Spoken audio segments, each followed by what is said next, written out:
Boa noite, meus amados irmãos, a paz do Senhor a todos que nos escutam, a todos que nos assistem aí pelo Facebook. Mais uma vez estamos iniciando aqui o programa Assuntos do Reino, trazendo para vocês uma palavra do Senhor para o maior entendimento à luz das Escrituras. Hoje estaremos tratando sobre o tema A Queda do Homem, com o professor Sidney Lopes, estará conosco aqui, já se encontra aqui no estúdio. Estaremos hoje também com o nosso irmão Jougras, estará logo mais trazendo 2 louvores aí para nós. Lembrando aos amados irmãos que amanhã estará lá no YouTube, no programa Assuntos do Reino. Procure lá no YouTube, Assuntos do Reino. Estará, além dessa programação de hoje, as 5 programações anteriores, que foi falado sobre a igreja primitiva, quem foi Paulo, quem foi Pedro. Então, vá lá, toque no sininho, curta e ajude esse programa, a palavra do Senhor, se estender, para que o YouTube venha propagar esse programa cada vez mais. Amém, meus amados? Então, lembrando, lá no YouTube, Assuntos do Reino, toca no sininho, curta, somente isso, coisa rápida, e ajude aí ao programa Assuntos do Reino a se expandir a palavra do Senhor. Amém? Lembrando que vocês podem estar mandando mensagem ou ligando aqui para a rádio pelo telefone 999480377 ou pelo meu WhatsApp 999170246. Amém? Gostaria de estar pedindo assim ao nosso amado irmão Cristiano para estar iniciando com uma oração. Boa noite, Gustavo, meu querido. A paz do Senhor. Deus te abençoe, meu amado. Grande Gu aí do bairro do Braço Mindinho, grande Gu, meu querido, abraço. Ô, meu amado, hoje, infelizmente, estamos com um problema aqui na rádio, né? Vou tentar organizar aqui, não estaremos passando louvores, mas o varão vai estar tocando já um louvor aí para nós adorar a Deus, amém? Irmão Cristiano. Amém. Boa noite, pessoal, saúdo a todos com a paz do Senhor, né? Oramos então. Senhor, meu Deus, Pai amado, Pai querido, estamos aqui, Senhor, na Tua presença mais uma vez, Senhor, para dizer que grande é o Teu nome, Pai. Toda honra e toda glória é para Ti, Senhor. Obrigado pelo dia de hoje, obrigado por tudo que tem acontecido em nossas vidas. Que o Espírito Santo possa nos conduzir hoje, nesta noite aqui, para que a gente possa sair daqui mais edificado, Senhor, em Tuas palavras e praticar cada vez mais o Teu Evangelho em nossas vidas, para que o Teu nome seja sempre glorificado, Pai. Nos ajuda nessa noite, porque somos extremamente dependentes de Ti, Pai. Nos ajuda em nome de Jesus. Amém. Amém. Glória a Deus. A paz do Senhor, irmão Luciano. Deus te abençoe, meu querido. Irmão Flávio, a paz do Senhor, meu querido. Muito obrigado pela sua participação. Que Deus abençoe a família de vocês. Então, passando para o nosso irmão Jogo agora para estar louvando a Deus. Amém? Glória a Deus. Graças e paz. Boa noite. Primeiramente, queria agradecer a Deus por mais uma semana, agradecer aos irmãos pelo convite, que a graça e a paz do Senhor possam invadir a tua casa nesse momento, onde a voz estiver chegando. Primeiramente, chega a presença do Senhor. Desejo aí uma ótima noite, vamos louvar o Senhor.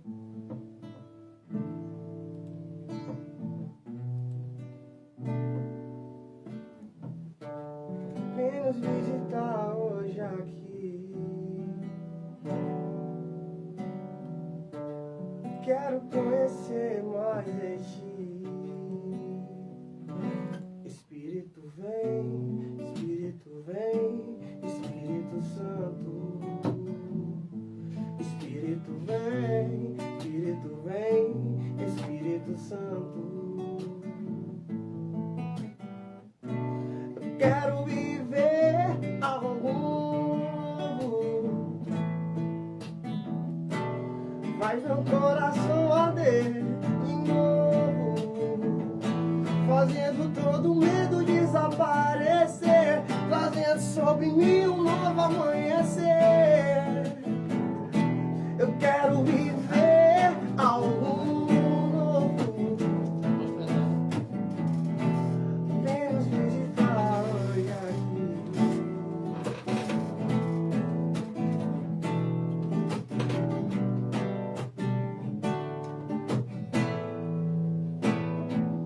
Santo Espírito que desce como fogo, Santo Espírito que desce como fogo, incendeia, incendeia, incendeia, Senhor.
Glória a Deus, lindo louvor. A paz do Senhor, irmão Saúl. Deus te abençoe.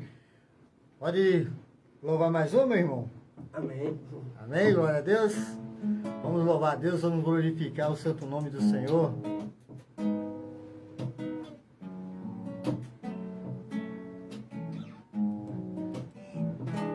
Meu pai, o mundo insiste em me comprar, mas eu não quero o que vem de lá. Quero agora a glória de Deus. Eu cansei, já não quero mais viver pra mim. De uma vez por todas vou me esvaziar, vou mandar embora o que não sei. Me perdoa todas as vezes que eu te entristeci. Não pensei em Cristo, eu só pensei em mim. Me ajuda a melhorar, me ajuda a melhorar, Senhor. Sozinho eu não consigo mais, eu sei. Sou humano e eu sou serra. Me ajuda a melhorar, me ajuda a melhorar, Senhor. Sozinho eu não consigo mais, eu sei. Eu sou humano e eu sou serra. Me ajuda a melhorar. Meu pai, o mundo insiste em me comprar, mas eu não quero o que vem de lá. Eu quero agora a glória de Deus. Eu cansei, eu já não quero mais viver pra mim. De uma vez por todas vou me esvaziar, vou mandar embora o que não é teu, não é teu.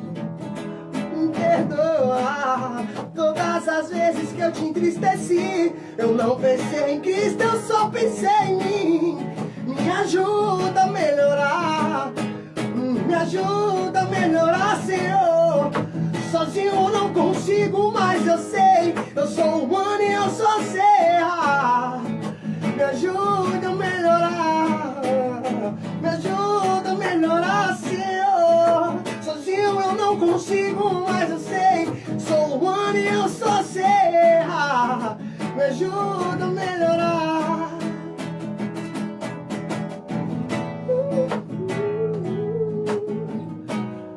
Que o Senhor possa nos ajudar sempre que for preciso, sempre que a gente necessitar da presença, da palavra. Ele venha nos tocar, Ele venha usar pessoas para nos levar a um degrau maior do que a gente já se encontra. Que o Senhor venha cada dia mais nos levar a aproximar mais e mais e mais da presença dEle. Me ajuda a melhorar, Senhor. Sozinho eu não consigo mais, eu sei. Sou humano e eu sou serra. Me ajuda a melhorar, Senhor. Me ajuda a melhorar. Sozinho eu não consigo mais, eu sei. Sou humano e eu sou serra. Me ajuda a melhorar. Mesmo sem entender, mesmo sem entender, eu confio em Ti, Senhor. O Senhor sabe o que é o melhor pra mim. Mesmo sem entender,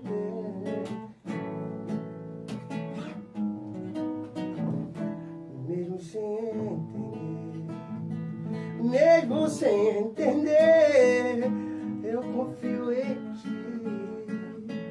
Mesmo sem entender, o Senhor sabe o que é o melhor pra mim. Mesmo sem entender. Glória a Deus, aleluia. Nós verdadeiramente nós precisamos de Cristo. E hoje eu estava comentando. Boa noite, Davi. Deus abençoe sua vida, meu querido. Eu estava comentando hoje com o irmão Cristiano, que hoje em dia está acontecendo, vamos dizer, dois hemisférios, duas situações.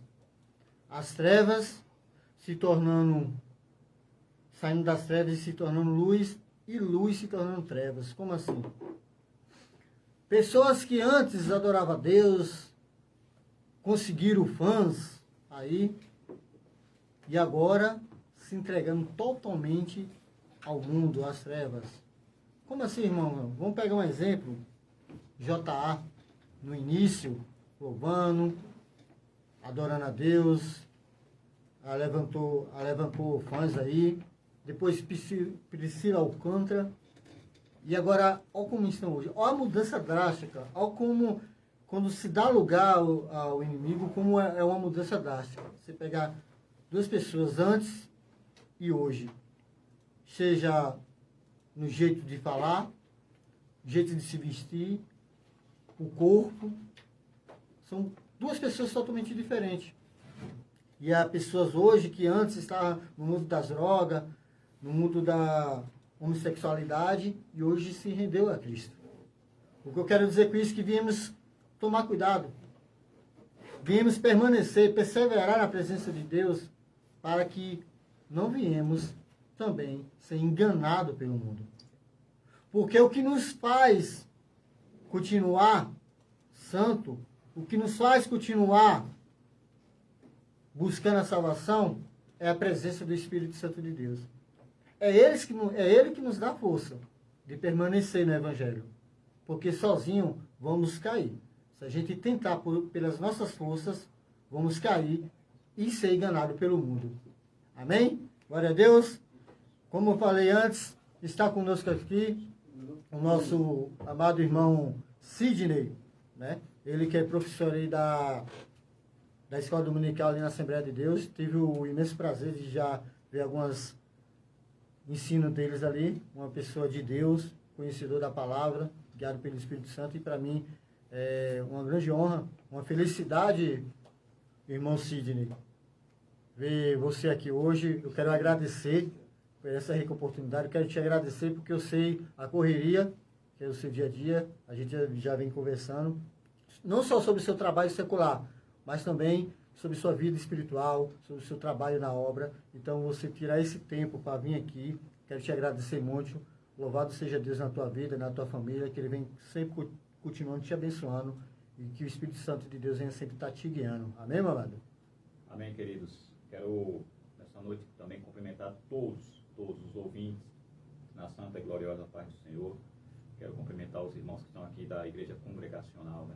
Amém. Irmão Jogas, que apresentou esses louvores abençoados. E se a gente tivesse combinado, tenho certeza que não teria dado tão certo. certo. Porque ele vai louvar assim: sou ser humano e só sei errar.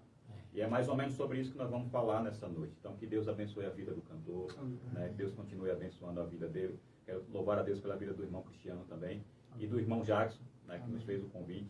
E para mim, com certeza, é uma honra muito grande, né, estar presente aqui pela primeira vez aqui nessa rádio, né, poder ajudar, levar um pouco a palavra do Senhor um pouco mais para frente. Eu sei que esse trabalho aqui tem sido abençoado. Então, que Deus continue derramando bênçãos sobre a vida de vocês. Amém. Né? Porque tenho certeza que Ele tem alcançado almas lá. Estamos falando de missões, né? Já que o apresentador aqui, Jackson, falou sobre o nosso trabalho lá na EBD. E na EBD da Assembleia de Deus estamos falando sobre missões.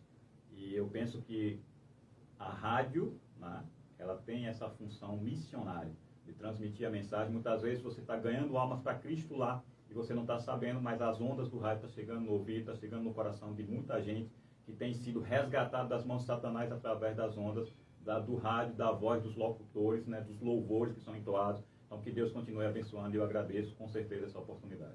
Amém. Eu quero dar boa noite ao meu sogro, seu Elias, minha sogra, Dona Eunice, e minha esposa, Loidinei, que está nos assistindo também. Boa noite.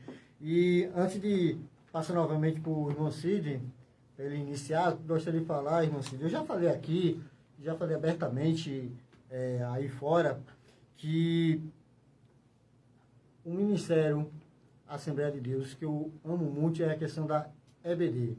Não estou desmerecendo a congregacional, onde eu congrego, ou a presbiteriana, são locais abençoados também, que tem uma EBD que fala sobre a verdade, mostra a verdade, mas eu acho, sinceramente, que a Igreja Assembleia de Deus, como eu já falei em várias ocasiões, e aqui também, acho mais rica na questão da apresentação da aula, da EBD, em falar sobre Cristo, sobre o Evangelho, sobre a palavra, enfim, no Evangelho como um todo. Né? Isso é muito importante, ter isso em uma igreja. EBD, Tem uma escola onde ensina, porque até no Novo Testamento ali, na época de Cristo, tinha as escolas dos profetas. Paulo foi até lá para aprender mais. Então é muito importante isso, né? Então, meu irmão, fique à vontade, pode estar iniciando. Muito obrigado, irmãos. Eu quero aproveitar a oportunidade de deixar um forte abraço à minha esposa, Shirley, a meu filho Salmo e a minha filha Alice, a todos que estão ouvindo, né? Toda a minha família também ali, os irmãos no Paraná, minha família, minha mãe, meu pai, minhas irmãs em Piritiba. Deus abençoe a vida de vocês. Não vim aqui para apresentar a minha pessoa, mas vim aqui para apresentar a pessoa que salva, liberta, batiza com o Espírito Santo e que escreve o teu nome no livro da vida, que é Jesus Cristo de Nazaré. E para não ficar falando, ou para que a gente não fique falando por nós mesmos, eu quero que você abra a tua Bíblia aí na tua casa. Eu costumo dizer sempre que a Bíblia é a Bíblia de Gênesis até o Apocalipse. E conforme o tema hoje, estamos aqui para falar da queda do homem. Então, provavelmente aí na tua mente, no teu coração, nesse momento, você já está meditando ali, pensando no Gênesis capítulo 3. Mas eu queria te convidar a abrir a tua Bíblia no livro do Apocalipse. Oh, glória. No capítulo de número 20 do livro do Apocalipse, e o versículo de número 10, diz assim a palavra do Senhor: E o diabo, que os enganava, foi lançado no lago de fogo e enxofre, onde está a besta e o falso profeta. E de dia e de noite serão atormentados para todo o sempre. Amém. Amém. Então, queridos, quando nós falamos em queda do homem, é óbvio, né, que nós vamos, sim, lembrar do capítulo 3 do livro do Gênesis, que é onde a Bíblia nos relata a história acerca do pecado e do início do pecado na terra. Se nós queremos entender esse assunto, é preciso primeiro que nós entendamos algo muito importante. O que é que representa Deus na minha vida? Quem é Deus? Por que eu estou lendo esse texto do capítulo 3 do livro do Gênesis? Quando eu leio o capítulo 3, eu preciso entender, primeiro de tudo, a misericórdia do Senhor. Capítulo 1, capítulo 2 do livro do Gênesis, você vai ouvir falar sobre a criação de todas as coisas.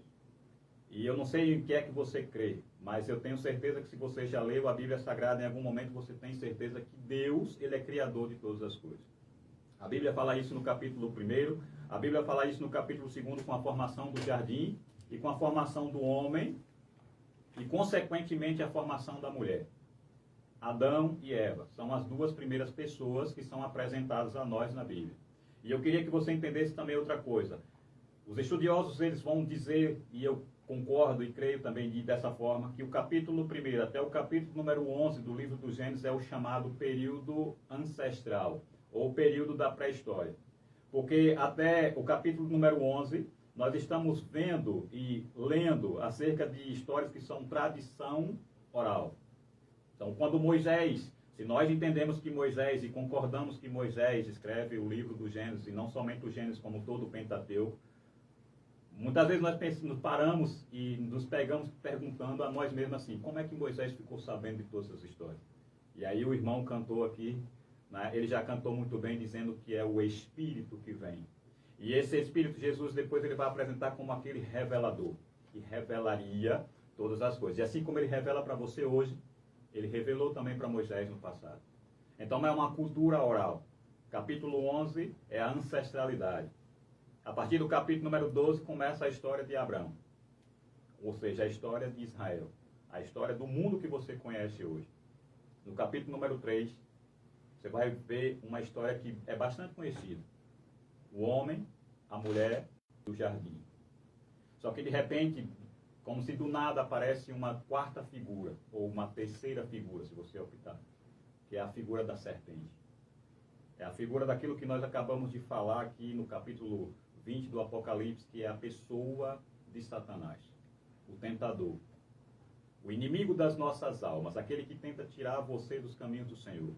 E aí a Bíblia vai falar o seguinte, que personificada na pessoa da serpente como a mais astuta de todas as animais da terra, ou seja, das feras, das bestas feras, de repente aparece para a mulher. E aí eu não quero que você fique aí preocupado se ele tenta Eva ou se ele tenta Adão por alguém ser mais forte ou menos forte do que o demais. Eu quero que você entenda que o objetivo de Satanás é matar, roubar e destruir. E a Bíblia ainda vai dizer mais, que ele se opõe a tudo que se chama Deus.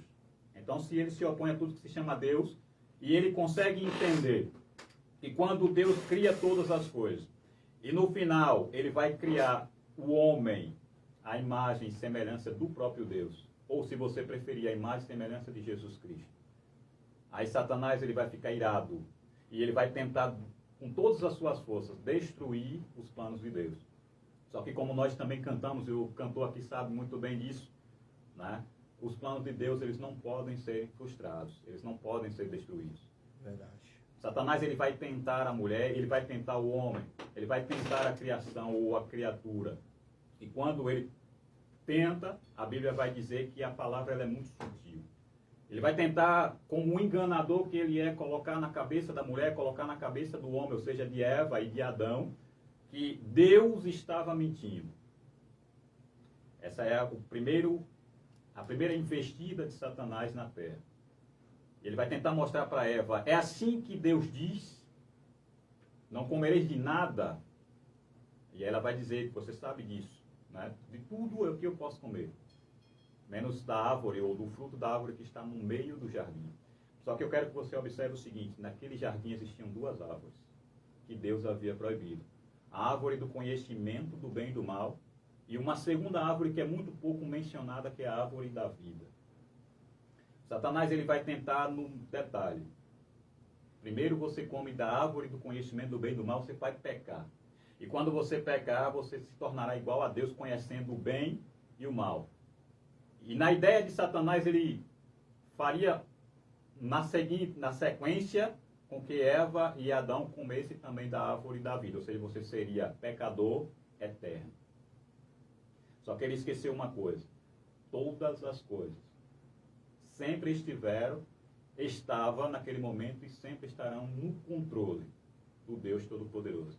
E o que Satanás não consegue entender nesse capítulo número 3 é que tudo isso aqui faz parte do plano de salvação que Deus já havia preparado na eternidade.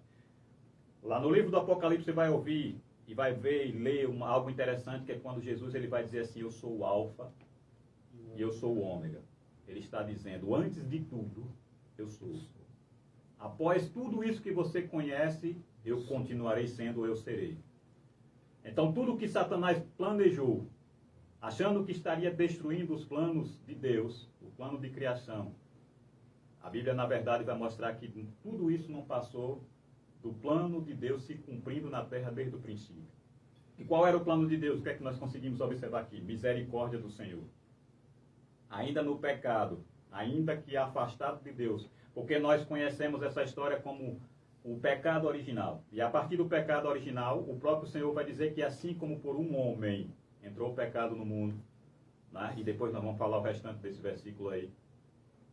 A partir daquele momento, a Bíblia vai dizer que todos destituídos se tornaram da glória de Deus. Interessante, né, irmão Sidney? Porque esse dia eu estava falando que como o Satanás ali falou, ó, tu não morrerás, será como Deus. Ele, se eu estiver errado, o irmão me corrija, ele usa uma verdade e uma mentira e mistura. Porque quando ele fala assim, ó, certamente tu não morrerás, mas conhecerá o bem e o mal. De certa forma, não é verdade, porque iria conhecer o bem e o mal, porém, seus olhos seriam abertos para o pecado. E, porém, eles iriam morrer. Não a morte, vamos dizer assim, carnal, mas uma morte espiritual como aconteceu. E, por fim, adianta a morte carnal também. Exatamente, aqui é interessante, porque é bem isso aí, né? O que Satanás ele vai trazer é uma meia-verdade. Né? E uma meia-verdade, na verdade, é uma mentira completa, né? Então, como a palavra vai dizer que ele é pai da mentira, né? Ele é enganador, ele é pai da mentira, e o próprio Jesus fala disso. Então, ele conta uma meia-verdade. De fato, passariam a conhecer o bem e o mal. Tornaria-se iguais a Deus, conhecendo o bem e o mal. Isso aqui é importante, porque uma das perguntas que se o senhor abrir aí agora, e certamente muita gente vai fazer é, ora, mas se Deus sabia de tudo, né, na sua onisciência, ele sabe de tudo. Se ele sabia que ele colocando aquela árvore ali, ou seja o que tenha sido, né, um fruto qualquer, que isso não importa, né, se ele já sabia que o homem ia pecar, por que ele colocou aquela árvore ali? Essa é aquela pergunta mais comum de se ouvir quando se fala desse assunto aí. Verdade. Sabe por quê? A resposta também ela é muito fácil, muito simples. Misericórdia de Deus. Deus, na verdade, faz um experimento com a humanidade, com a sua criação. E entenda que nós somos criaturas dele.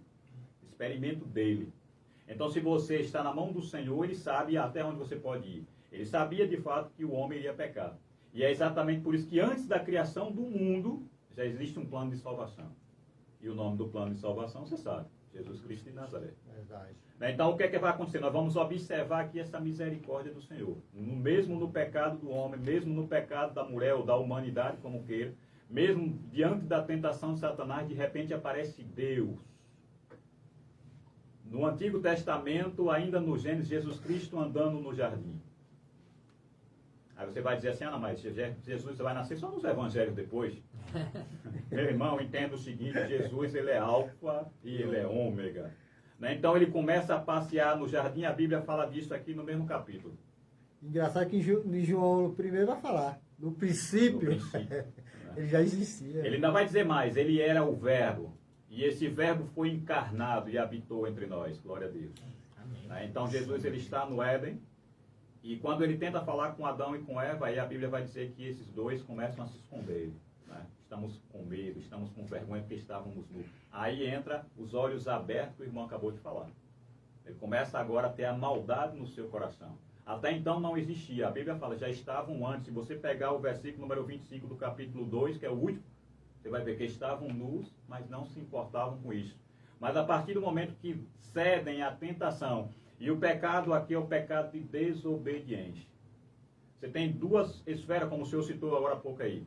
Deus dizendo não come, e de repente aparece Satanás dizendo come que você não vai morrer, você se tornará igual a Deus. E aí a maldade entra no coração do homem naquele momento e eles vão comer. Eles não morrem de imediato, mas aí a Bíblia vai falar uma coisa também maravilhosa. O salário do pecado é a morte. Eu fico falando assim aos poucos, porque nós vamos falar um pouco disso mais para frente. Você completa o versículo, você vai saber que vai dizer, mas o dom gratuito de Deus, né, é a vida eterna. Né? Então, é meia verdade.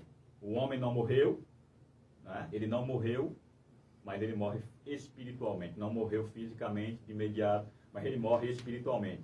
Todos tornaram-se destituídos da glória de Deus por conta de um homem, de um pecado.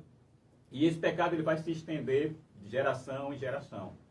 Se você continuar lendo o texto, vai dizer que daqui a pouco nasce Caim. Depois vem Abel, ou nasce Abel e depois Caim, não sabemos a ordem. Estamos falando de pré-história.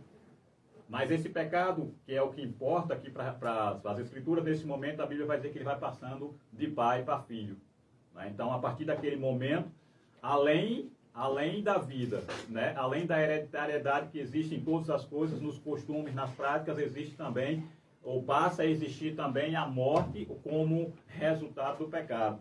E aí, de repente, você vai ver dizer que Caim levanta-se contra o seu irmão, atenta contra a vida dele e mata ou tira a vida de Abel. Então, é uma consequência, né? Uma consequência do pecado dos pais. E aqui a prova de que Deus permanece sempre fiel e verdadeiro naquilo que ele diz. O salário do pecado é a morte. Os pais pecaram, o filho morreu. Interessante que Adão não tinha nem conhecimento do que era morte, nem sabia o que era isso. Talvez, quando ele vê ali Abel morto pelo próprio irmão, talvez, né? A gente não sabe, tenha vindo em sua mente. Era essa morte que Deus falava. Engraçado, como o irmão falou, a desobediência, porque no início era só um mandamento, não comeis. E por conta do pecado, se multiplicou os mandamentos. E tem uma coisa, exatamente, tem uma coisa interessante aqui, irmão, que também é assim, que nós precisamos observar, é que a lei. Né?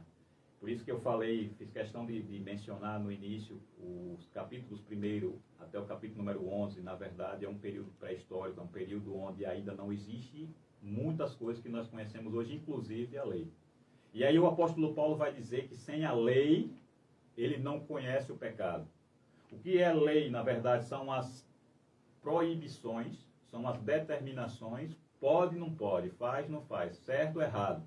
Então, a partir de Moisés, só depois de, a partir de Moisés, da saída do povo da terra do Egito, no deserto, já é que Deus vai instituir suas leis para o povo de Israel. Aqui já estamos falando de um Israel constituído, de um povo constituído. Mas existiam leis anteriores a Moisés, mas não existia lei ainda como você conhece hoje nessa pré-história. A lei que existia, como você acabou de falar, é a lei de Deus, que é um mandamento, um único mandamento: não desobedecer.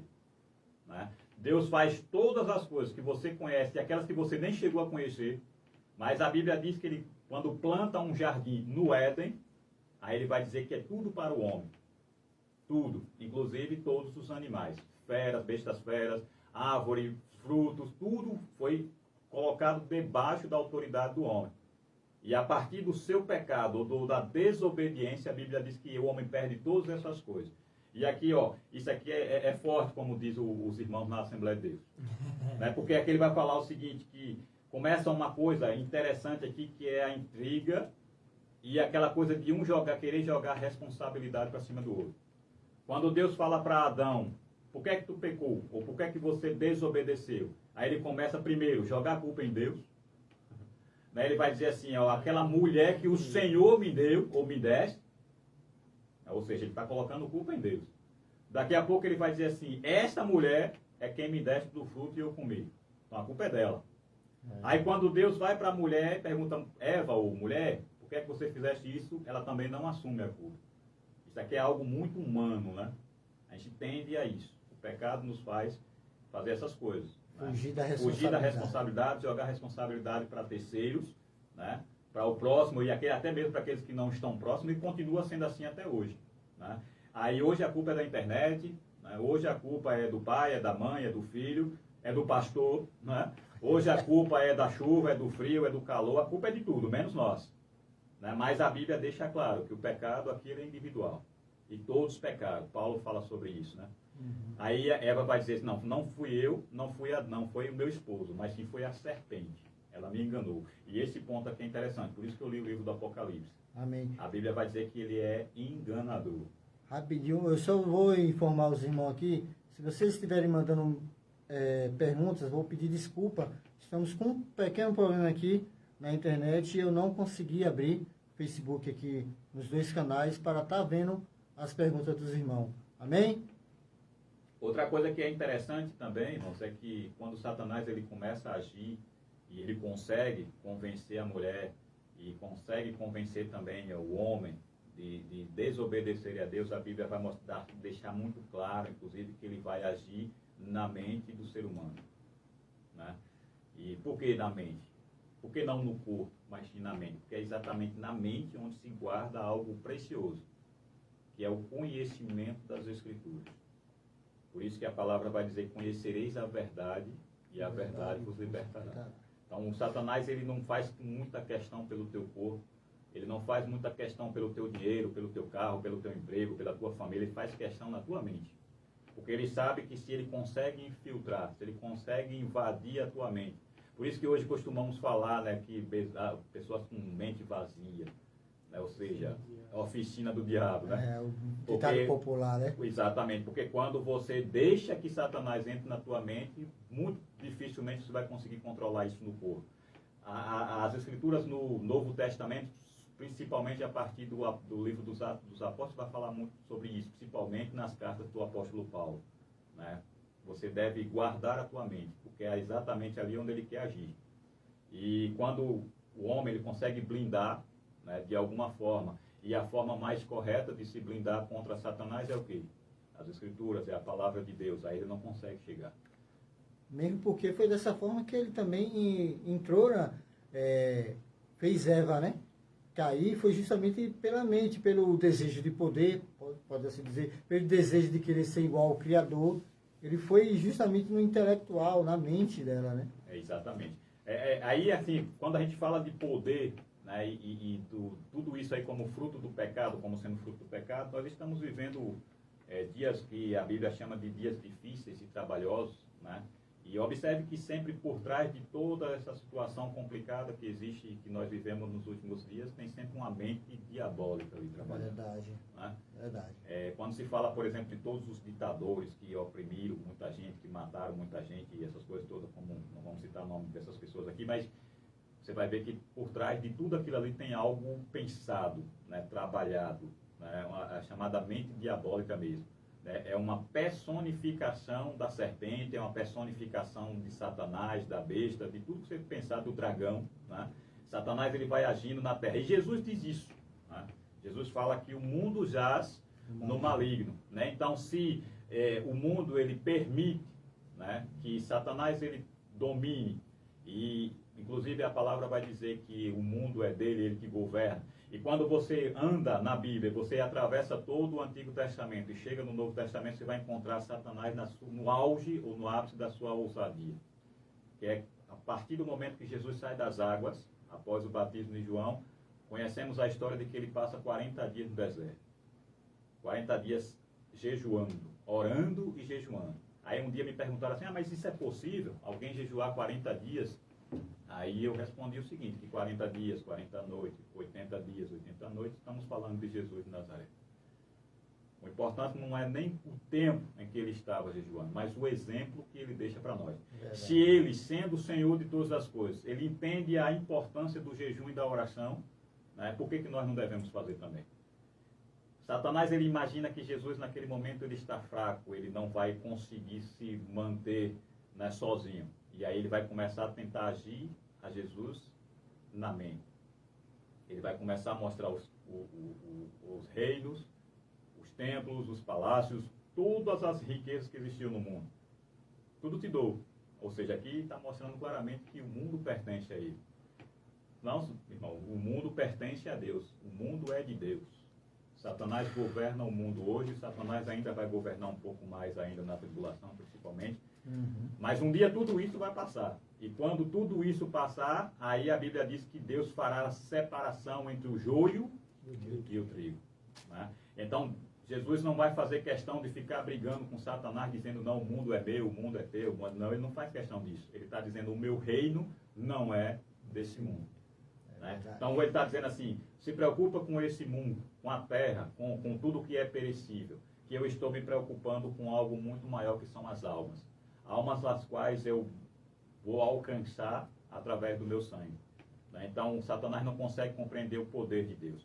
Né? E quando eu falei sobre a misericórdia de Deus no Éden, né, que mesmo no pecado, Deus permanece falando com Eva, permanece falando com Adão, e chega a falar até mesmo com a serpente. Aqui nós podemos ver que Deus ele conhecia todas as coisas, conhece todas as coisas. E aí nós falamos que Deus ele conhece o pecado, inclusive. Só que ele conhece o pecado de uma forma diferente que eu conheço, que o Senhor conhece. Deus conhece o pecado por contraste, por onisciência. Né? O poder pertence a ele, ele sabe de tudo. Enquanto que nós conhecemos o pecado por prática, né? Nós praticamos. Né? E aí como o irmão acabou de cantar, né? Porque somos seres humanos e só sabemos pecar. Né? Mas aí, quando andamos e chegamos no Novo Testamento, e essa é a parte que eu quero falar. Né? Porque, assim, é interessante a gente falar sobre o pecado, sim, inclusive eu quero parabenizar os irmãos pela iniciativa de falar de um assunto que é muito pouco discutido, né? Que é o pecado. Hoje se vive num tempo, assim, que se preocupa com tudo.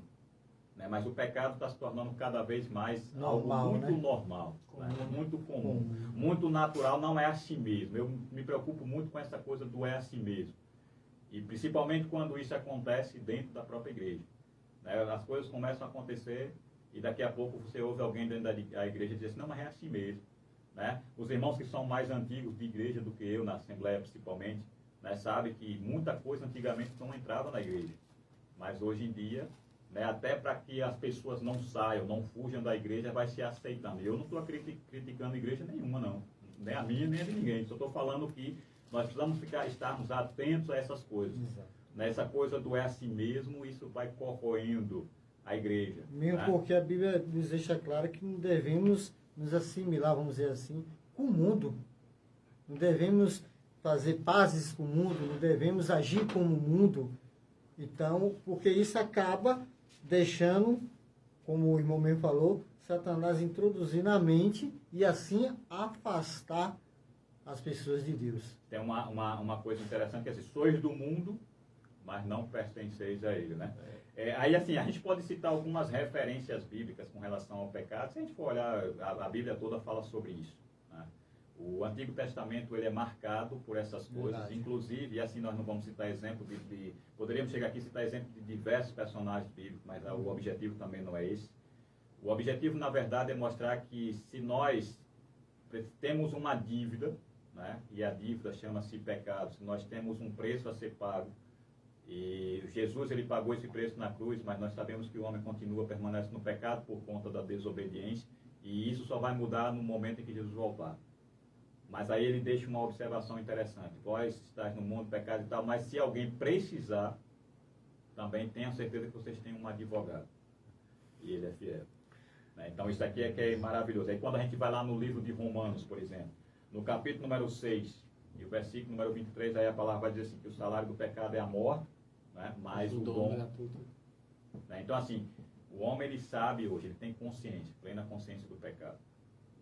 Se fala muito nas igrejas, inclusive, do período da inocência, né? Quando o homem peca sem conhecimento. Mas a partir do momento que você conhece que aquilo ali é errado, né? Aí já é consciência.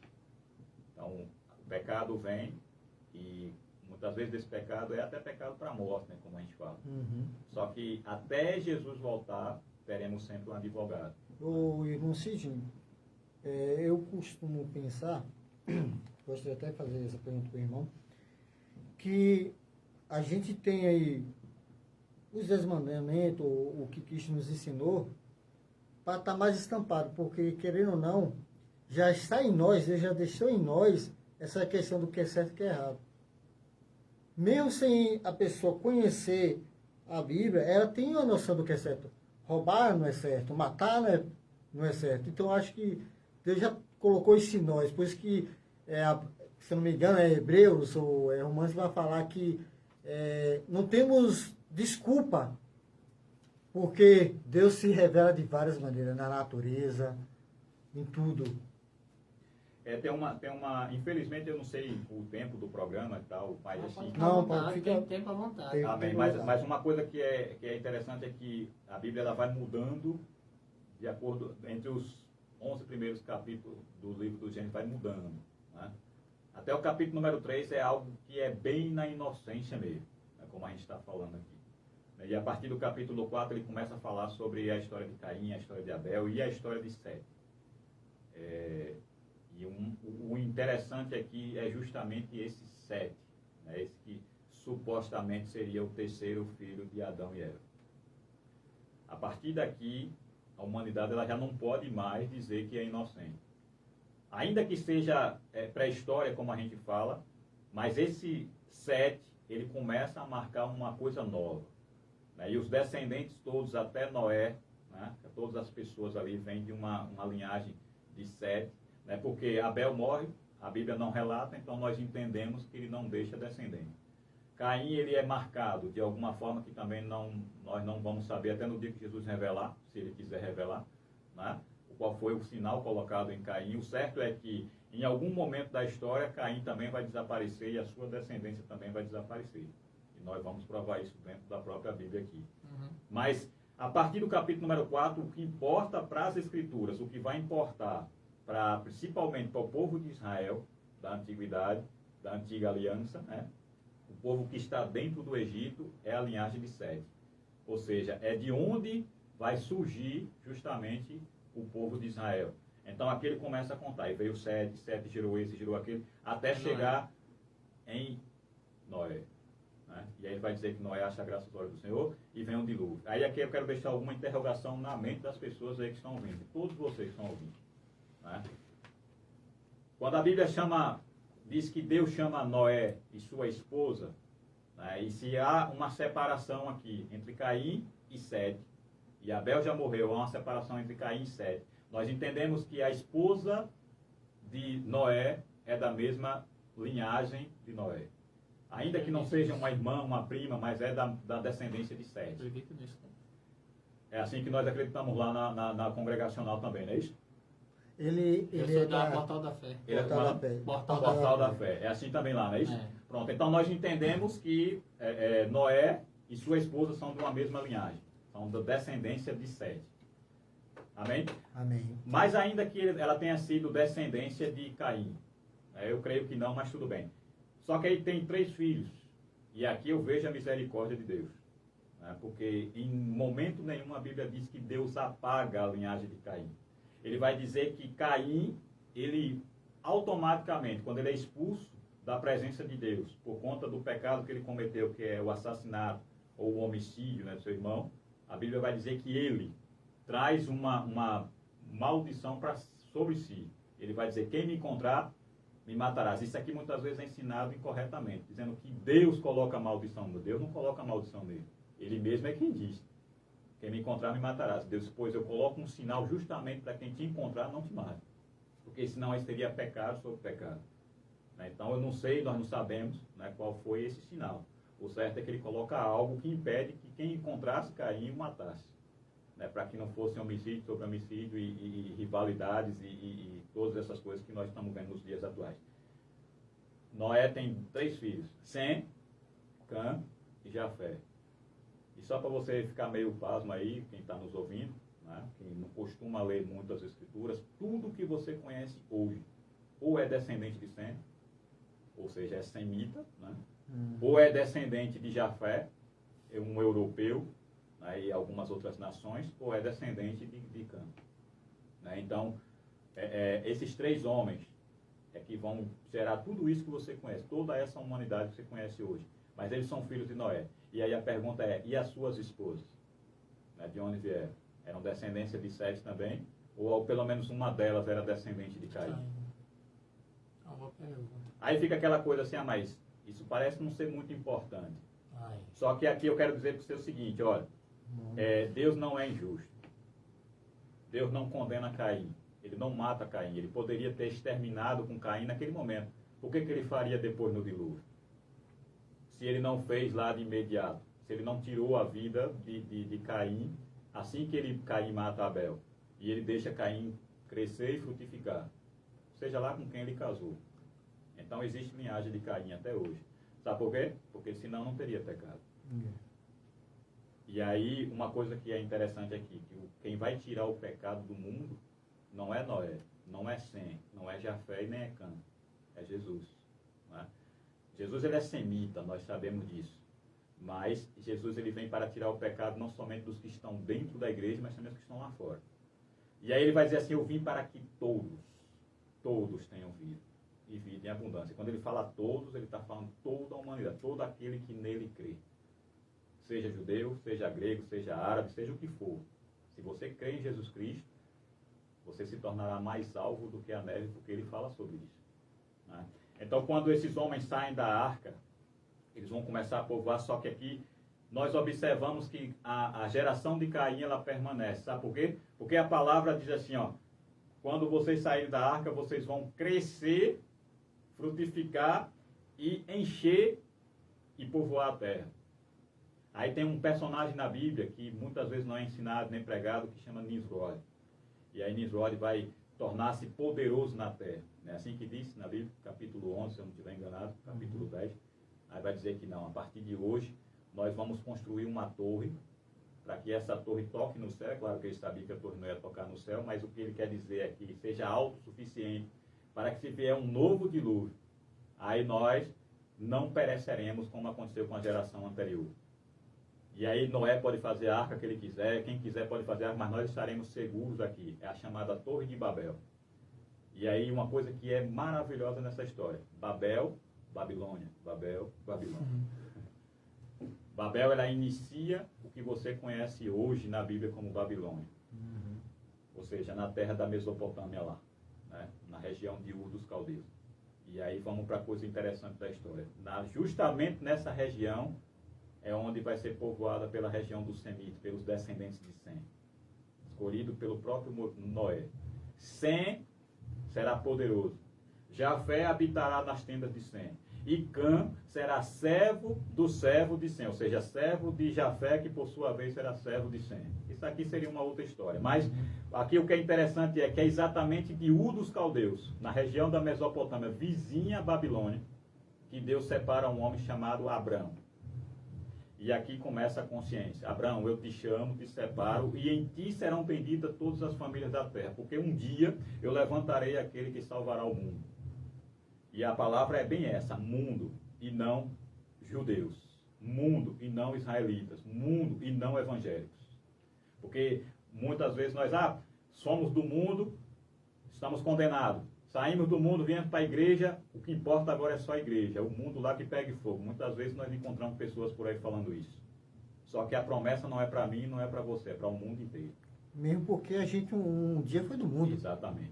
Ou seja, se é para o mundo ser condenado, a gente já teria sido condenado há muito tempo. Com certeza. E pegando um gancho rapidinho, irmão Sidney, quando o irmão Sidney falou que é certo, todo aquele que crê em Cristo será salvo, viemos entender que esse crer, não é só falar, não, eu creio que Jesus morreu na cruz e ele morreu por mim, mas eu vou viver minha vida. Não, esse crer é de obedecer, ser fiel ao que Cristo ensina, porque Satanás crê tanto que estremece, a Bíblia fala, mas não obedece.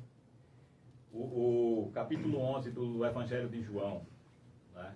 Que esse evangelho ele é maravilhoso, assim, ele é, tanto que ele é diferente dos demais. Né?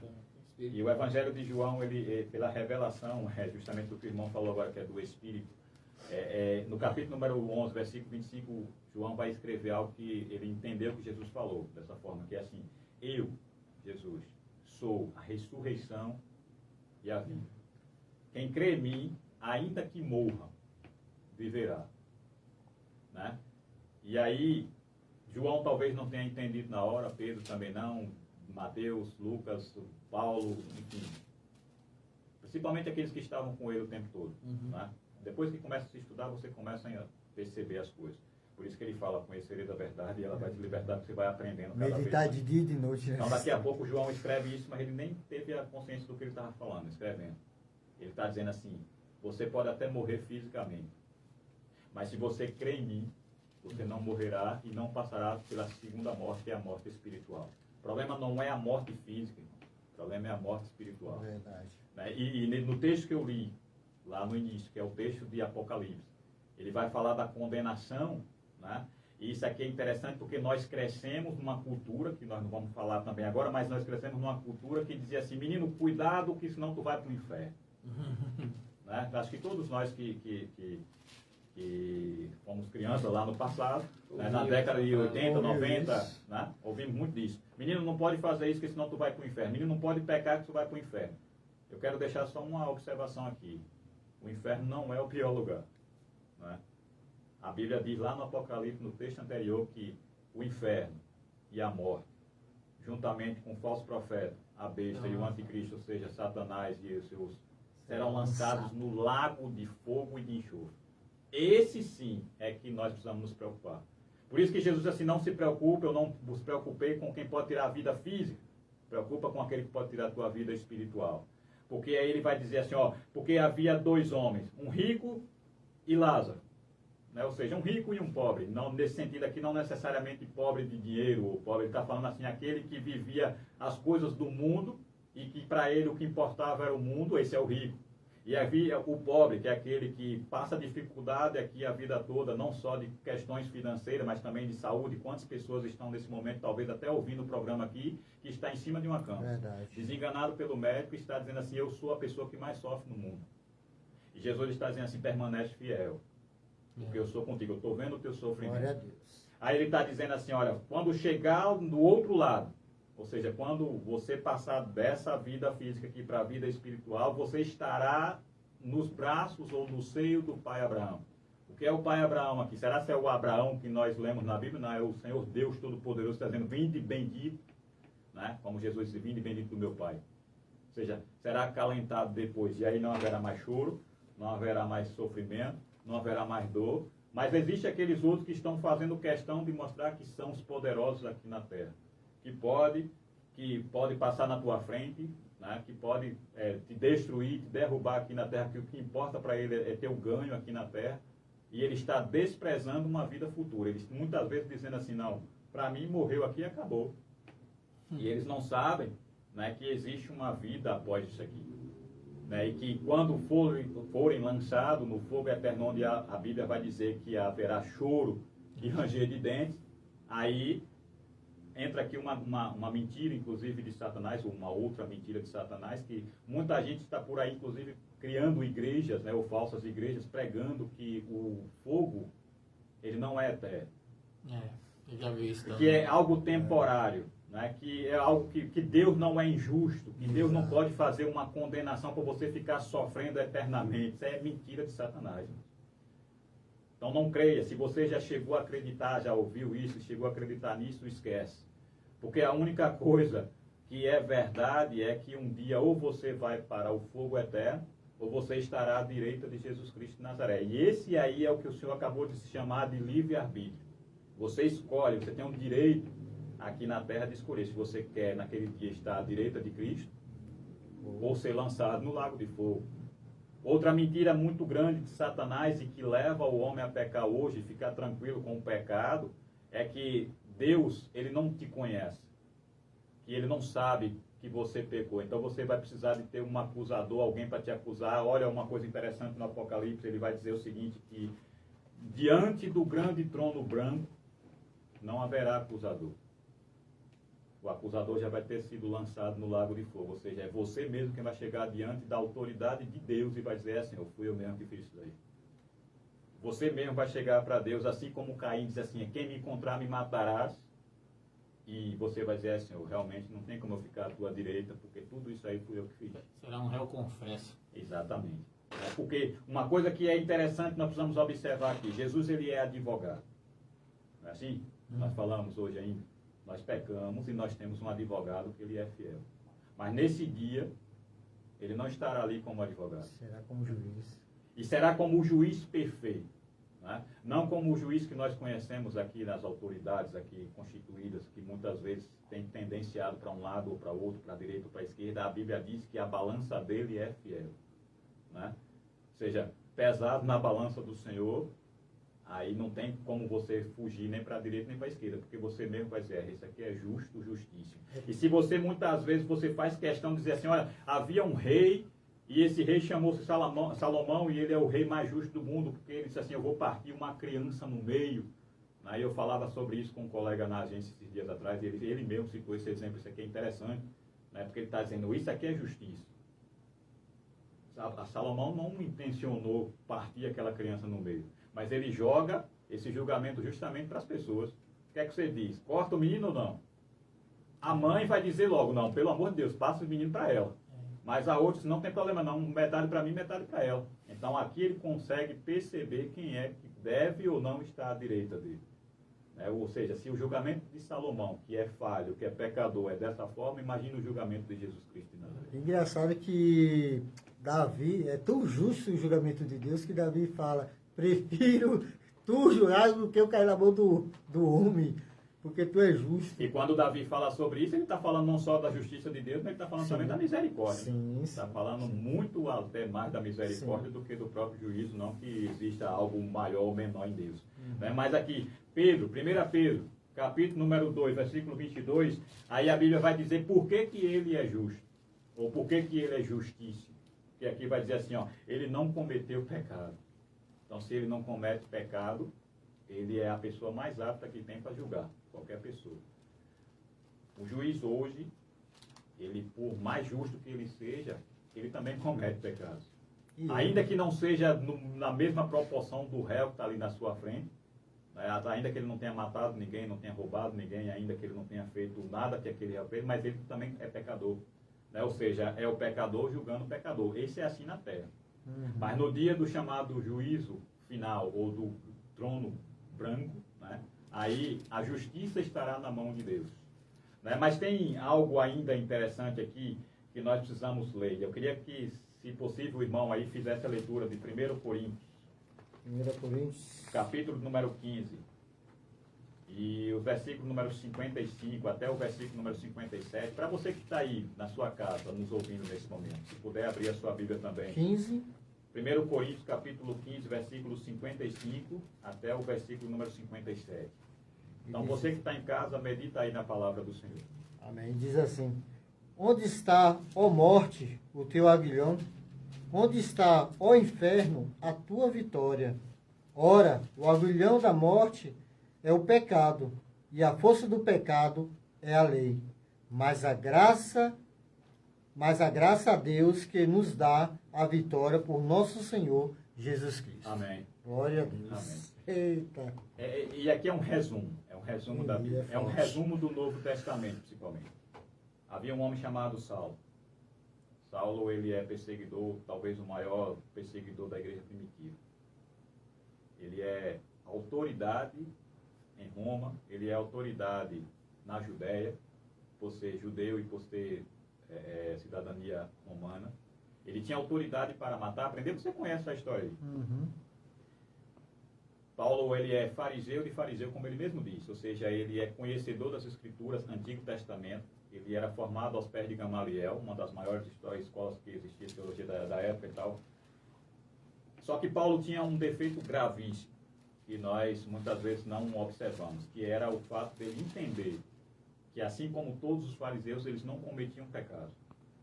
Que só quem cometia pecado era o povo, de um modo geral. Os fariseus estavam isentos de pecado. Jesus, ele vai ter muitos embates justamente com os fariseus por conta disso. Aquela história, por exemplo, da mulher pega em adultério, né, é a prova real e concreta disso daqui. Senhor, encontramos essa mulher no ato ou no próprio ato do adultério. Né? E adulterar aqui é uma mulher casada, né, estava com outra pessoa. Não é uma mulher de prostituição, são coisas diferentes. Uhum. Né? Então a mulher, ela era casada, cometeu adultério, e por conta disso, ela, pela lei, né, e Paulo vai falar sobre isso depois, pela lei judaica, ela seria morta. Né? E aí tentam jogar isso para cima de Jesus. Senhor, ela pecou. Né? E aí, o que é que você me diz? Porque a lei de Moisés diz que ela deve ser morta. E era isso que tinha que acontecer. E Jesus, na teoria, ele concorda. Ele vai dizer, não, exatamente, é isso mesmo que tem que acontecer. Só que eu quero primeiro que vocês observem o seguinte, se tiver alguém aqui no meio, seja fariseu, saduceu, escriba, doutor da lei, o que for, sacerdote, sumo sacerdote, tiver aí sem pecado, atira primeiro pedra.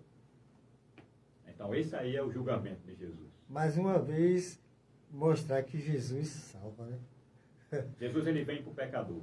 Né? Isso aqui é uma coisa que Israel não consegue entender. E quando eu falo Israel, estou falando do Israel do Antigo Testamento, estou falando do Israel dos dias de Cristo e posso dizer até do Israel dos dias atuais que permanece sem crer no Messias. E aqui, uma observação. Graças a Deus que Israel não acreditou no Messias. Eu estava falando isso no programa passado, não foi que você? Foi retrasado. A gente estava falando, ó, talvez alguém aí fique abismado, mas ainda bem que eles não, senão não chegaria até nós. E um segredo. Israel está em stand-by. Sim. A partir do momento que Jesus nasce, Israel é colocado em stand-by. A gente conheceu essa palavra stand-by depois dos aparelhos eletrônicos. Mas é exatamente isso que aconteceu. É como se tivesse colocado uma pausa em Israel. Israel, nação, povo, continua existindo. Mas aquele chamado Israel de Deus, ele está paradinho lá nas mãos do Senhor. Tanto que a palavra vai dizer que o Israel de Deus, né, aqueles escolhidos, ele chama o profeta, né? E ele vai dizer assim, olha, eu não quero que você seja simplesmente os escolhidos da minha casa. Eu quero que você vá muito além disso. Né? E aqui começa o evangelismo, missões. O evangelho, e eu falo evangelho no Antigo Testamento, você vai achar pode achar até estranho, mas o evangelho é a palavra do Senhor. Né? Sendo pregado em Nínive, né? Sendo pregada na Síria, na Turquia, em todos os lugares, por conta de quê? Dessa misericórdia de Deus. Porque ele veio não para um povo. E aqui ele vai falar depois de Jesus, Senhor, veio para os seus.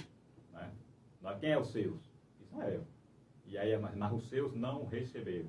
E por isso, eles foram colocados em stand-by, e aí a glória agora se estendeu. João vai falar sobre isso, Mateus vai falar sobre isso nos seus evangelhos, vai dizer assim que, por exemplo, quando ele fala sobre a terra lá de Galileia, né? A chamada Galileia das Nações. O que é Galileia das Nações? É porque é a partir dali, né, da Galileia, que as nações são alcançadas. Como assim? É dali que o Messias vai viver. Ele vai deixar a terra dele de nascimento, de origem, vai para a Galileia, lugar desprezado. Né? Terra de Efraim, Zebulon e Naftali.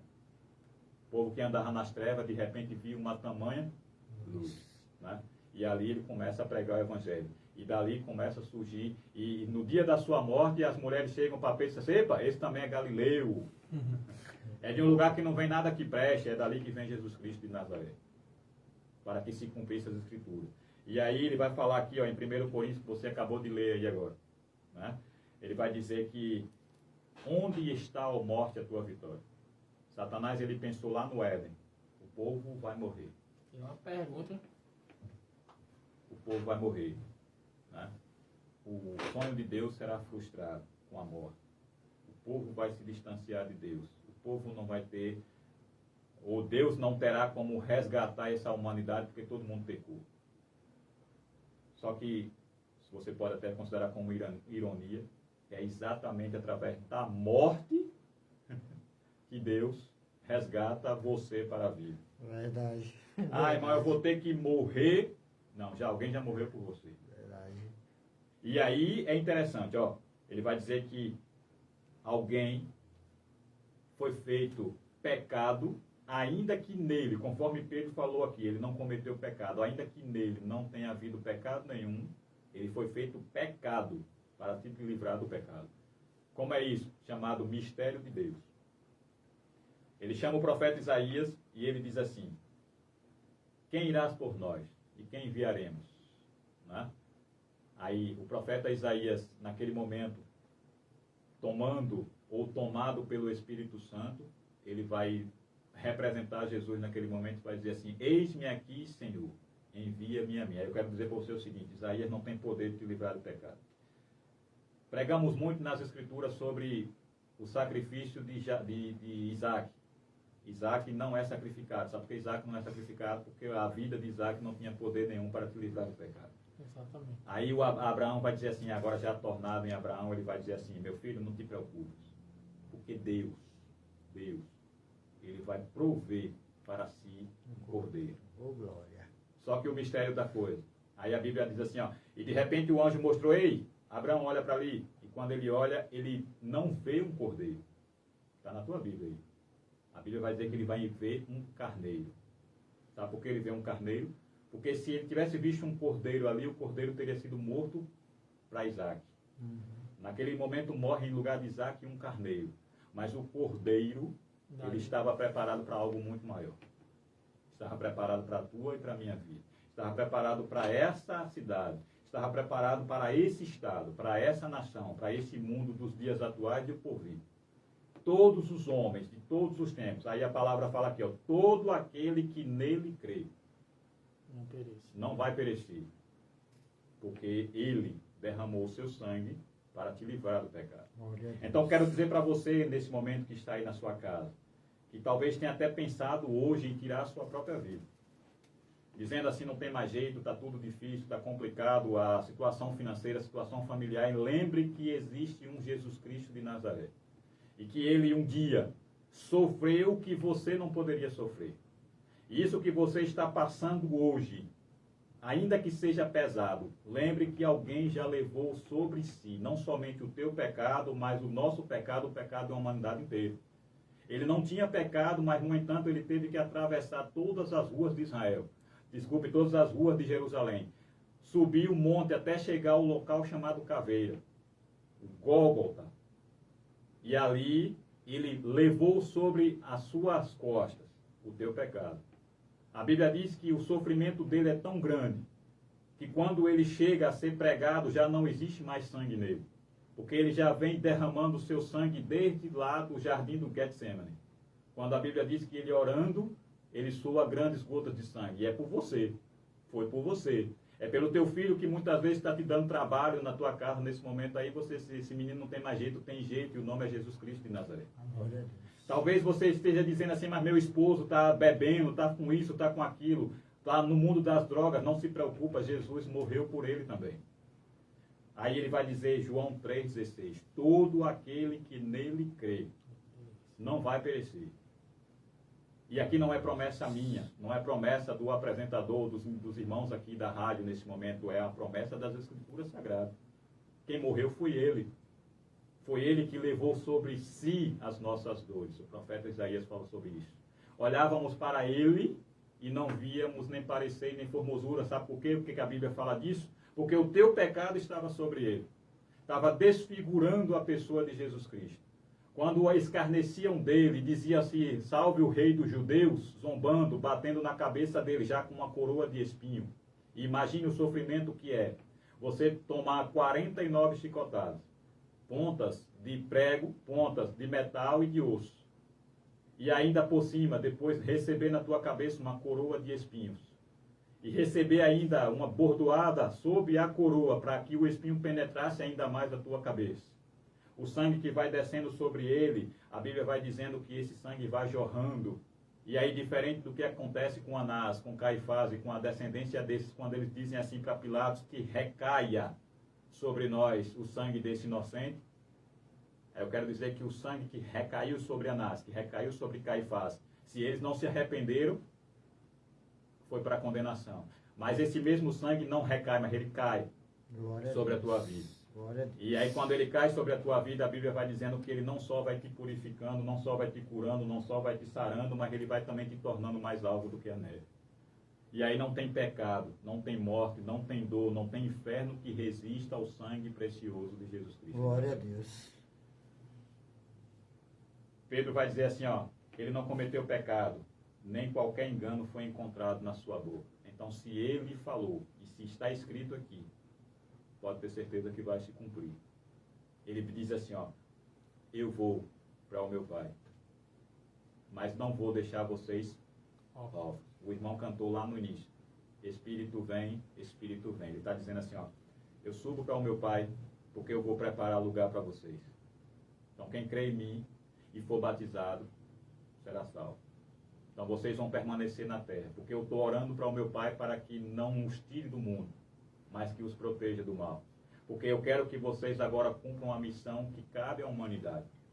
Aquilo que Israel não entendeu no passado, que é levar, transmitir o Evangelho, transmitir a palavra do Senhor, vem agora para a igreja. E ele vai chamar os discípulos e vai dizer assim, ir por todo mundo, pregar o Evangelho a toda criatura. Só que ele está dizendo assim, no mundo tereis aflições. A aflição também passa pela ministração da palavra do Senhor e muitas vezes você é criticado, condenado, escorraçado de muitas casas, de muitas ruas e tal, porque você prega o Evangelho. Quantas nações nesse momento estão atormentando cristãos no mundo inteiro, que não fala da Coreia do Norte, o maior perseguidor de cristãos do mundo. Mas Jesus está dizendo, aquele que permanecer até o final será salvo. E eis que eu estarei convosco todos os dias até a consumação do século. Aí você vai dizer assim, ora, mas Jesus subiu para os céus. Como é que ele está conosco? Jesus, ele é onisciente, ele é onipresente, ele é onipotente. E ele ainda diz mais, ó, eu vou subir, mas não deixareis órfãos. Mando um novo ou um outro Consolador. E o Consolador veio. 50 dias após a Páscoa, após a morte do Senhor, após a sua ressurreição, 10 dias mais ou menos após a ascensão do Senhor aos céus, a Bíblia diz que estavam todos reunidos no mesmo lugar. Homens e mulheres pecadores. João, Pedro, Tiago, Maria, Maria Madalena, todos eles. Talvez Maria, irmã de Lázaro, talvez Marta, irmã de Lázaro, né? Talvez até o próprio Lázaro, nós não sabemos. Mais de 100 pessoas estavam lá. 120 almas estavam dentro de um cenáculo naquele momento, pelo menos, né? Homens e mulheres. Só que tem algo maravilhoso. Permaneciam unânimes em oração. Oravam. Talvez um olhava para o outro e dizia assim, você lembra do que Jesus falou? Né?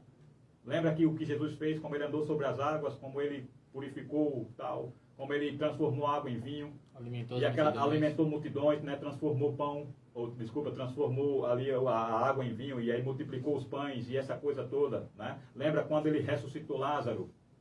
Lembra quando ele ressuscita o filho da viúva de Naim, que a Bíblia nos fala, a filha do centurião? Os fez isso enxergar. Lembra quando ele atravessa o mar que ninguém queria ir, chegou na terra dos Gadarenos ou em Gadara e ali ele expulsa demônios? Então, começa, né? A gente imagina essas coisas. Só que de repente alguém disse assim, mas eu lembro também de outra coisa. Ele disse assim, não saiam de Jerusalém, até que do alto sejam todos revestidos de poder. Irmãos, eu quero que você entenda o seguinte, não existe igreja sem o revestimento do poder. Verdade.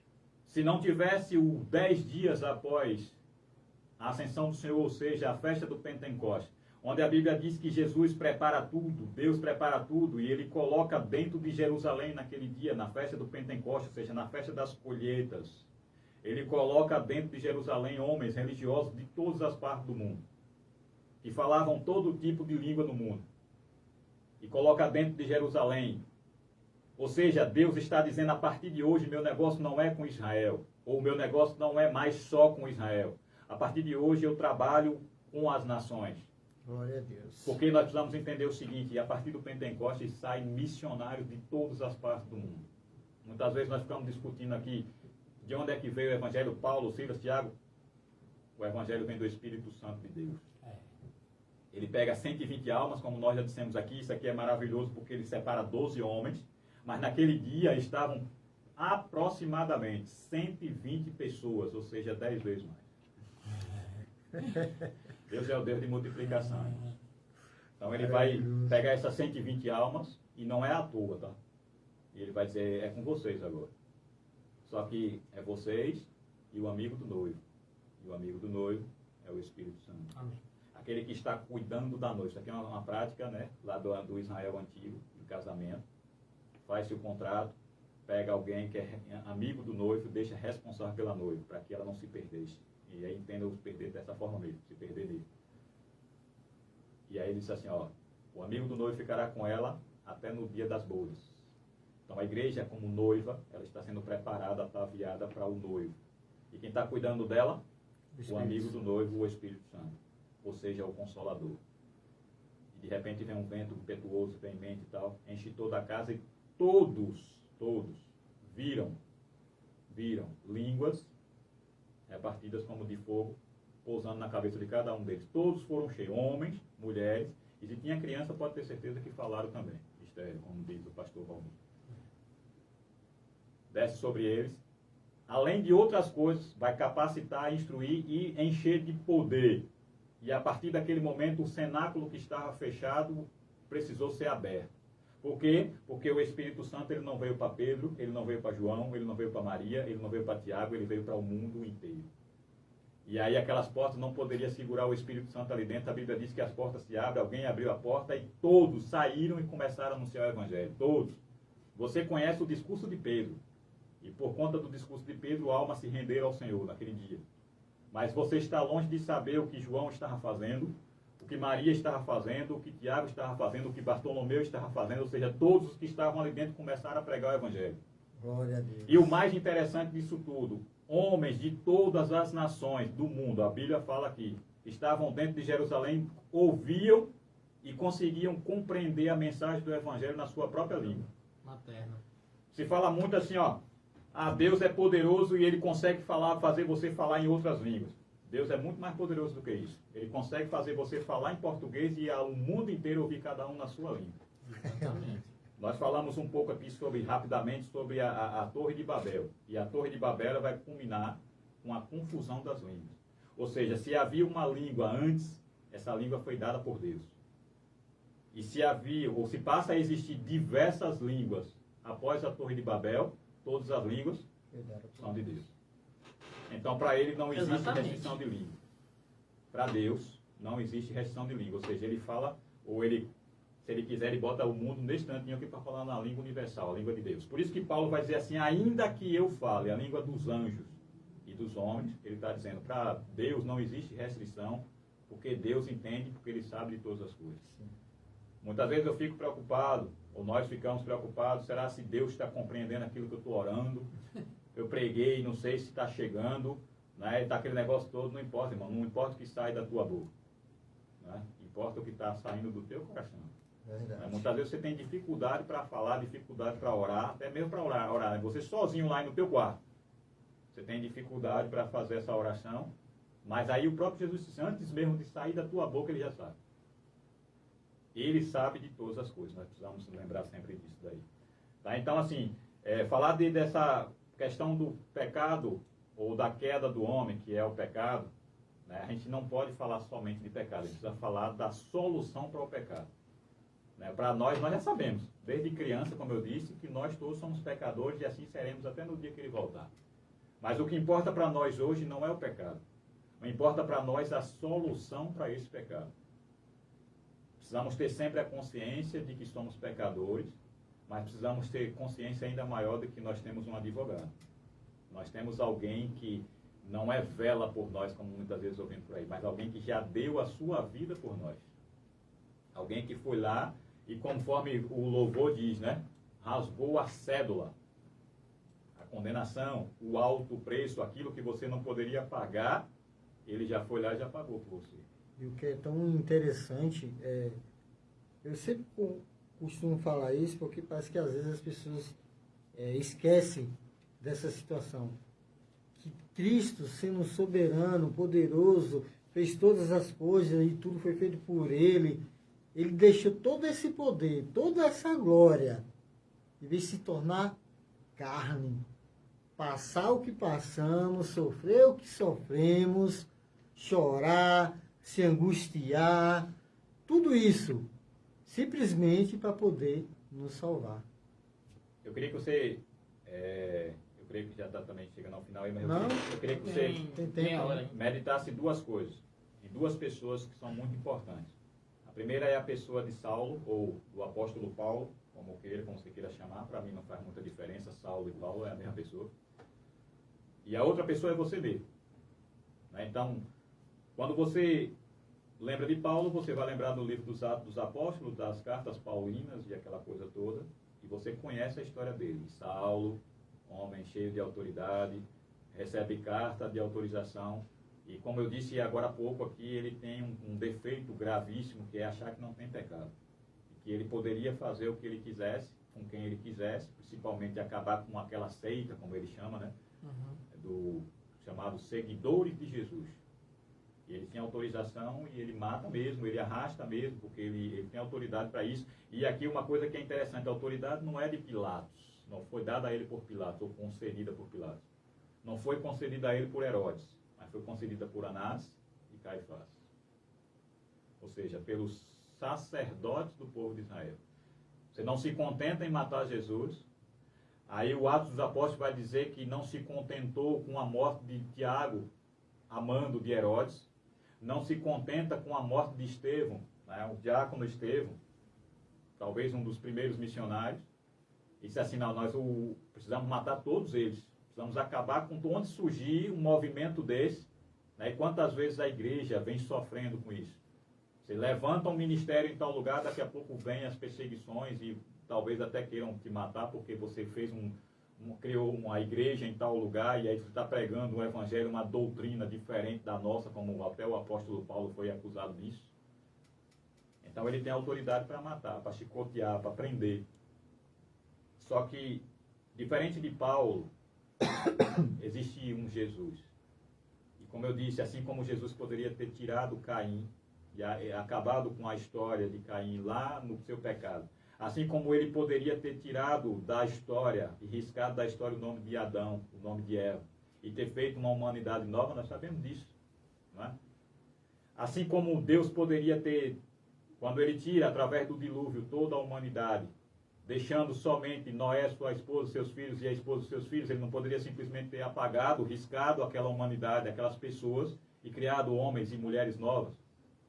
Ou se você trouxer para hoje, no pecado que nós vivemos, nos dias atuais, Deus não poderia, sendo Ele todo-poderoso e Criador de tudo, exterminar toda essa humanidade dos dias atuais e criar homens e mulheres novos? Claro que podia, né? Só que muito maior do que todas essas coisas é a misericórdia do Senhor. E se Deus apaga você, se Deus apaga nós da história, Ele está mostrando que Satanás vence. Que de fato ele não tem como cumprir aquele seu propósito inicial. E muito pelo contrário, ele está dizendo assim, eu vou permanecer até o final com essa humanidade que eu criei lá no Éden, no passado. E aí ele vai dizer o seguinte, permanece.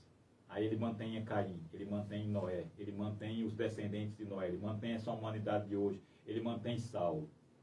Ele faz algo diferente. Ele transforma Saulo em Paulo.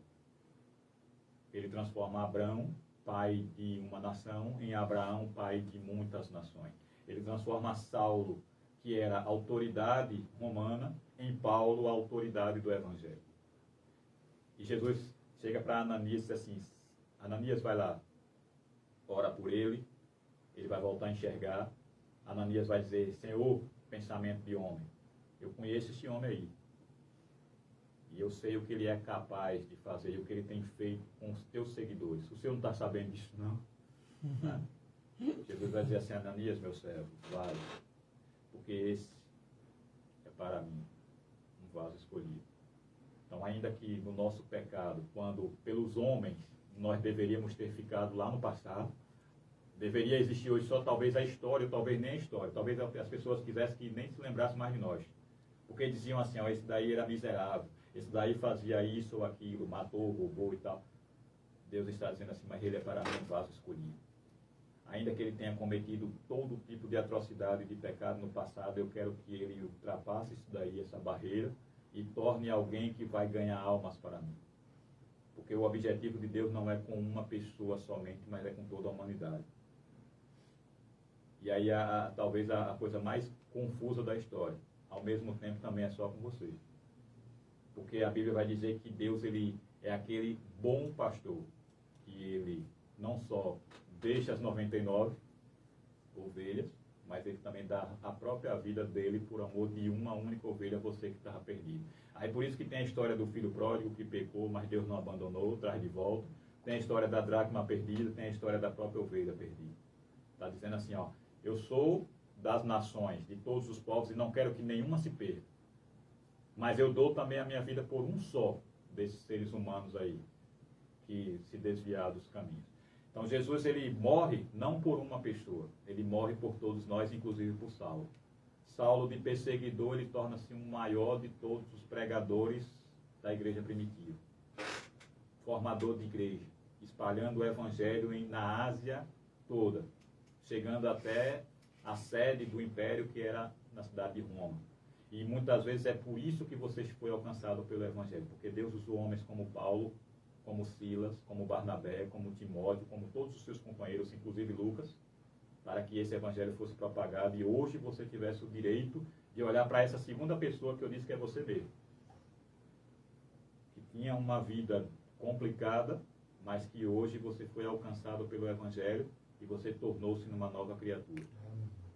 Tudo o que era velho se passou e tudo se fez novo. Mas se fez novo por quê? Porque você se tornou bonzinho, porque você agora é melhor do que os outros, não se fez novo porque alguém morreu por você. Porque alguém disse assim, olha, eu entrego a minha vida por amor de todos esses aí para que o projeto, o plano original de Deus se cumpra. Que um homem morra pela humanidade inteira. Que um homem morra para dar a vida a todo aquele que nele crê. Aí você vai dizer assim, olha, então isso quer dizer que eu posso fazer o que eu quiser, porque se Jesus já morreu por mim, Jesus já levou sobre si o meu pecado. É por isso que existe ainda hoje o chamado livre-arbítrio. Ele morreu, ele deu a sua vida, ele deixou o exemplo. E ele está dizendo, quem crê nessas coisas viverá eternamente. Quem não crê, já está condenado. Já está.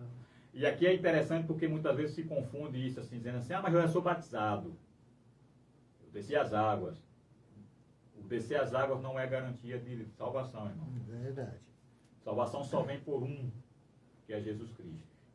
Aí ele fala assim, ó, quem crê e for batizado, será salvo. Então, se você crê, você vai se batizar. Exato. O batizar aqui é uma forma de você mostrar que você faz parte desse grupo, que você quer fazer, é uma vontade sua, é um desejo seu. Eu Uma coisa costumo dizer que é algo natural. É Se uma coisa você espontânea. crê, automaticamente você vai querer se batizar. É uma coisa espontânea. Você quer fazer parte daquele povo. Então, você é o sinal. Você se batizou. Né? É a iniciação. Todos os grupos é assim. Inclusive os grupos do demônio. Né? Você tem que passar por uma iniciação para você mostrar que você faz parte daquele grupo ali. Não comparando os grupos do demônio com as coisas de Deus. Sim. Mas o batismo representa isso aqui. Você está dizendo, eu estou disposto a fazer parte disso aqui, o sinal é o batismo. Mas ele fala assim, quem crê e for batizado, ou seja, quem assumiu em si que quer fazer parte dele, será salvo. Quem não crê, Será condenado. significa dizer que mesmo batizado, Batizado. você pode ser condenado desde que você não crê.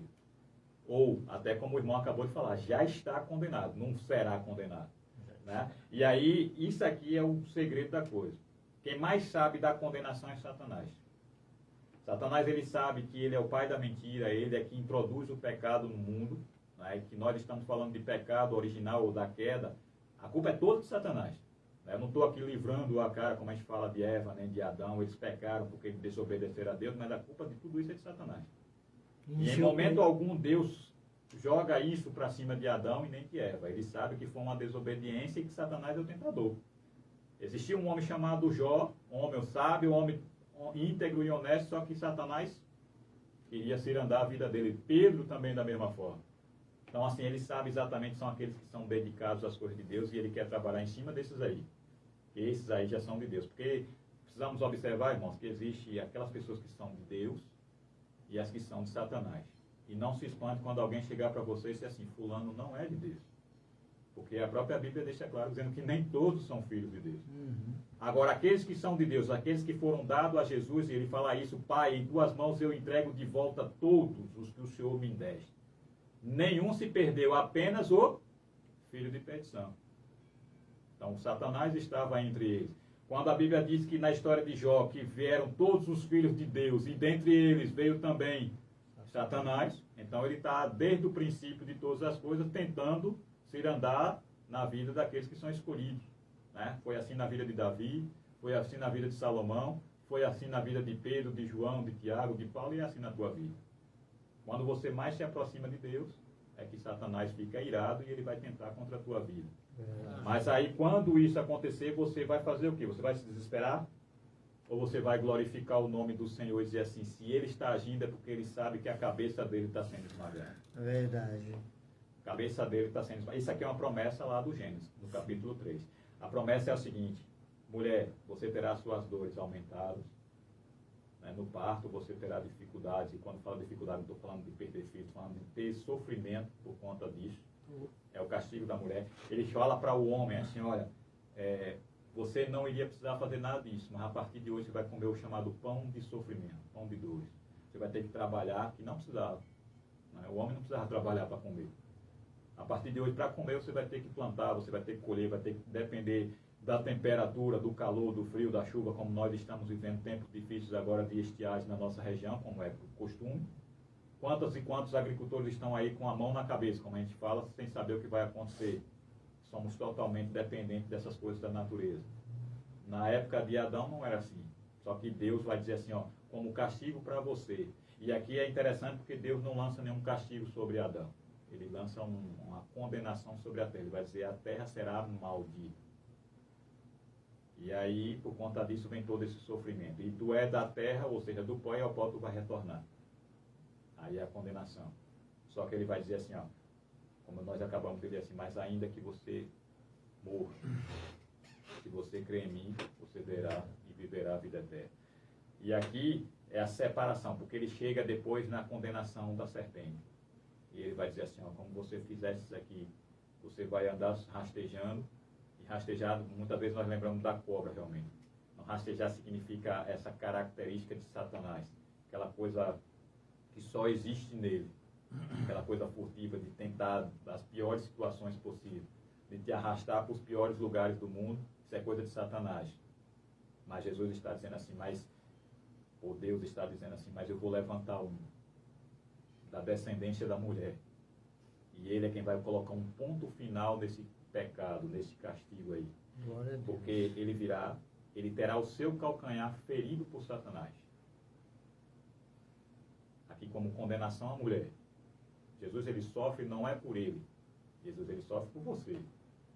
E uma coisa que é interessante é que o máximo que Satanás conseguiu com relação a Jesus, não por conta dele, mas por conta do teu pecado, foi ferir o calcanhar de Jesus. Quando você olha para todo aquele sofrimento de Jesus lá na cruz, né, que muitas vezes é encenado, você assiste aí na televisão, em filmes, em tal, o sofrimento foi daquilo ali para muito pior. E quando você lembra daquilo ali, lembre outra coisa, aquilo ali não foi mais do que uma ferida no calcanhar dele. Ou seja, ele é muito maior do que todo aquele sofrimento. Aí você vai dizer assim, mas ele tentou até se desviar daquele sofrimento. Sabe por que ele tentou desviar? Porque não era dele. Ele não tem pecado. É verdade. Aí ele vai dizer assim, Pai, se possível for, faz passar de mim esse cálice. Porque ele sabia que o sofrimento seria grande, apesar dele ser muito maior do que aquilo. Mas ele está dizendo assim, mas que não seja a minha vontade, mas a tua vontade. Aí ele morre, foi a ferida no calcanhar, mas quando ele morre, muitos são enganados achando que Satanás se alegrou naquele momento. Na verdade, Satanás naquele momento, ele sente o peso do pé de Jesus Cristo esmagando a sua cabeça. Porque tem até um filme que eu não estou fazendo menção a filme nenhum, mas se você assistiu um filme chamado A Paixão de Cristo, famoso que tem aí, tem uma simbologia disso. Naquele momento do Getsemane, quando a serpente vai se aproximando dele, Aí tem a imagem dele pisando na cabeça. Ele está dizendo que é com aquele sofrimento, com toda aquela aflição, com toda aquela dor, que ele esmagaria a cabeça da serpente. Porque o que a serpente, ou seja, o que Satanás mais queria, é que Jesus Cristo desistisse da cruz. Exatamente. Ele vai dizer assim o tempo todo: esse povo não merece. Esse povo é pecador. Esse povo aqui já está condenado. Esse povo aqui vai continuar blasfemando contra Deus. Esse povo vai continuar fazendo guerras, rumores de guerra. Esse povo vai continuar vivendo todas as aflições que vai ter. Esse povo vai estar aí. Jesus está dizendo assim, que não seja a minha vontade, mas a vontade de Deus. Satanás sabia, irmãos, que na cruz, naquele momento, a sua nota está sendo decretada, está dizendo assim, a partir de hoje você está definitivamente sendo lançado no lago de fogo. Agora eu vou permitir que você esteja no mundo ainda por um tempo. Vou permitir mais ainda que um dia você governe esse mundo aqui por 7 anos. É o chamado período da tribulação, onde o mundo sem a igreja, né? E nós esperamos não estarmos aqui nesse dia. Eu penso que a doutrina dos irmãos seja essa também, a chamada pré-tribulacionista. Seremos tirados antes da tribulação. E aí, quando formos arrebatados para estarmos com o Senhor nas mansões celestiais, aí a Bíblia diz que a partir daí serão 7 anos de tribulação. 3 anos e meio de falsa paz. 3 anos e meio de poder absoluto de Satanás, inclusive com os homens desejando a morte e a morte fugindo deles. Significa que nesses 3 anos finais, ou 3 anos e meio finais, muitos terão seus olhos abertos, inclusive Israel. E aí perceberão que o Messias veio. E que fizeram pouco caso dele, cuspiram nele, xingaram ele, chicotearam ele, levaram ele até a cruz e ainda diziam assim: salve o rei dos judeus. Aí por isso que eu não sei se na igreja dos irmãos cantam, mas na Assembleia de Deus canta muito sobre isso, e eu abraço aí para o meu pastor Leandro, né? Vai falar o seguinte, que naquele dia vão olhar e vão dizer assim: onde está aquele povo barulhento? Aí o final da letra fala assim: aquele povo barulhento já foi morar nos céus. Esse é aquilo que nós esperamos. E aí, a partir desse momento em que você for morar no céu, que cumprisse aquilo que Jesus diz: eis que eu vou para o meu Pai, preparar lugar para cada um de vós, para que onde eu estiver, estejais vós também comigo. Aí, a partir daquele momento, não haverá mais choro, não haverá mais dor, não haverá mais sofrimento, porque você estará convidado a participar das bodas do Cordeiro. Amém. Interessante, amém. Interessante que o irmão está falando isso sobre Satanás ali na cruz. Realmente ali ele foi pisado ali, a cabeça dele. Ali ele teve a certeza: não, me ferrei, estou perdido. Antes, vamos sim dizer assim, que ele teria uma falsa esperança, porque até com Pedro ele tentou fazer Cristo desistir. Não, mestre, não vá. E Cristo fala: vai-te para lá, Satanás, que é lícito que eu vinha cumprir o que o Pai mandou. Então, assim, ali na cruz foi decretado, ali na cruz Cristo pisou na cabeça dele. Ali na cruz foi decretado: ó, tá derrotado. Muita gente acha que ele vai ser derrotado quando Cristo vier. Não, ele já está. Já está derrotado. O objetivo de Satanás nos últimos dias é tão somente tentar colocar na cabeça de mais pessoas que podem estar com ele. Eu te dou todo o poder, assim como ele ofereceu para Jesus. Eu te dou o poder, eu te dou os reinos, eu te dou as nações, eu te dou a autoridade, eu te dou tudo o que você pensar, desde que você faça uma aliança comigo. E o que preocupa é que cada vez mais, até mesmo de dentro das igrejas, tem muita gente saído para fazer essa aliança, com o que o senhor falou no início lá. Né, de pessoas que estavam aqui, que de repente estão lá, e outros que estavam lá, que vieram. Isso vai acontecer sempre. Sim. Né? Mas assim, uma coisa que é interessante é que a promessa, ela permanece de pé.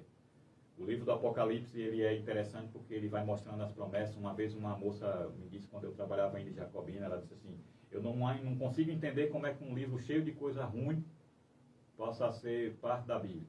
Aí eu perguntei: não conheço, que livro é esse? Ela disse: o Apocalipse. Eu disse: então vamos fazer o seguinte, eu não vou falar se ele é bom ou se ele é ruim, eu quero que você vá para casa, você leia todo esse livro, o máximo que você puder, e depois que você terminar de ler esse livro, você volta. Aí ela voltou. Quando ela voltou, ela disse: eu estou rindo.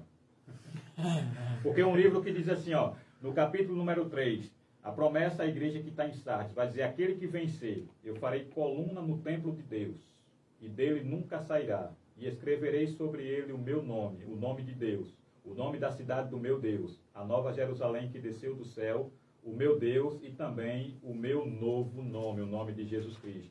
E ele também diz à igreja que está lá, ou que estava lá em Laodiceia, ele vai dizer assim: ao que vencer, lhes concederei que se assente comigo no meu trono. Aleluia.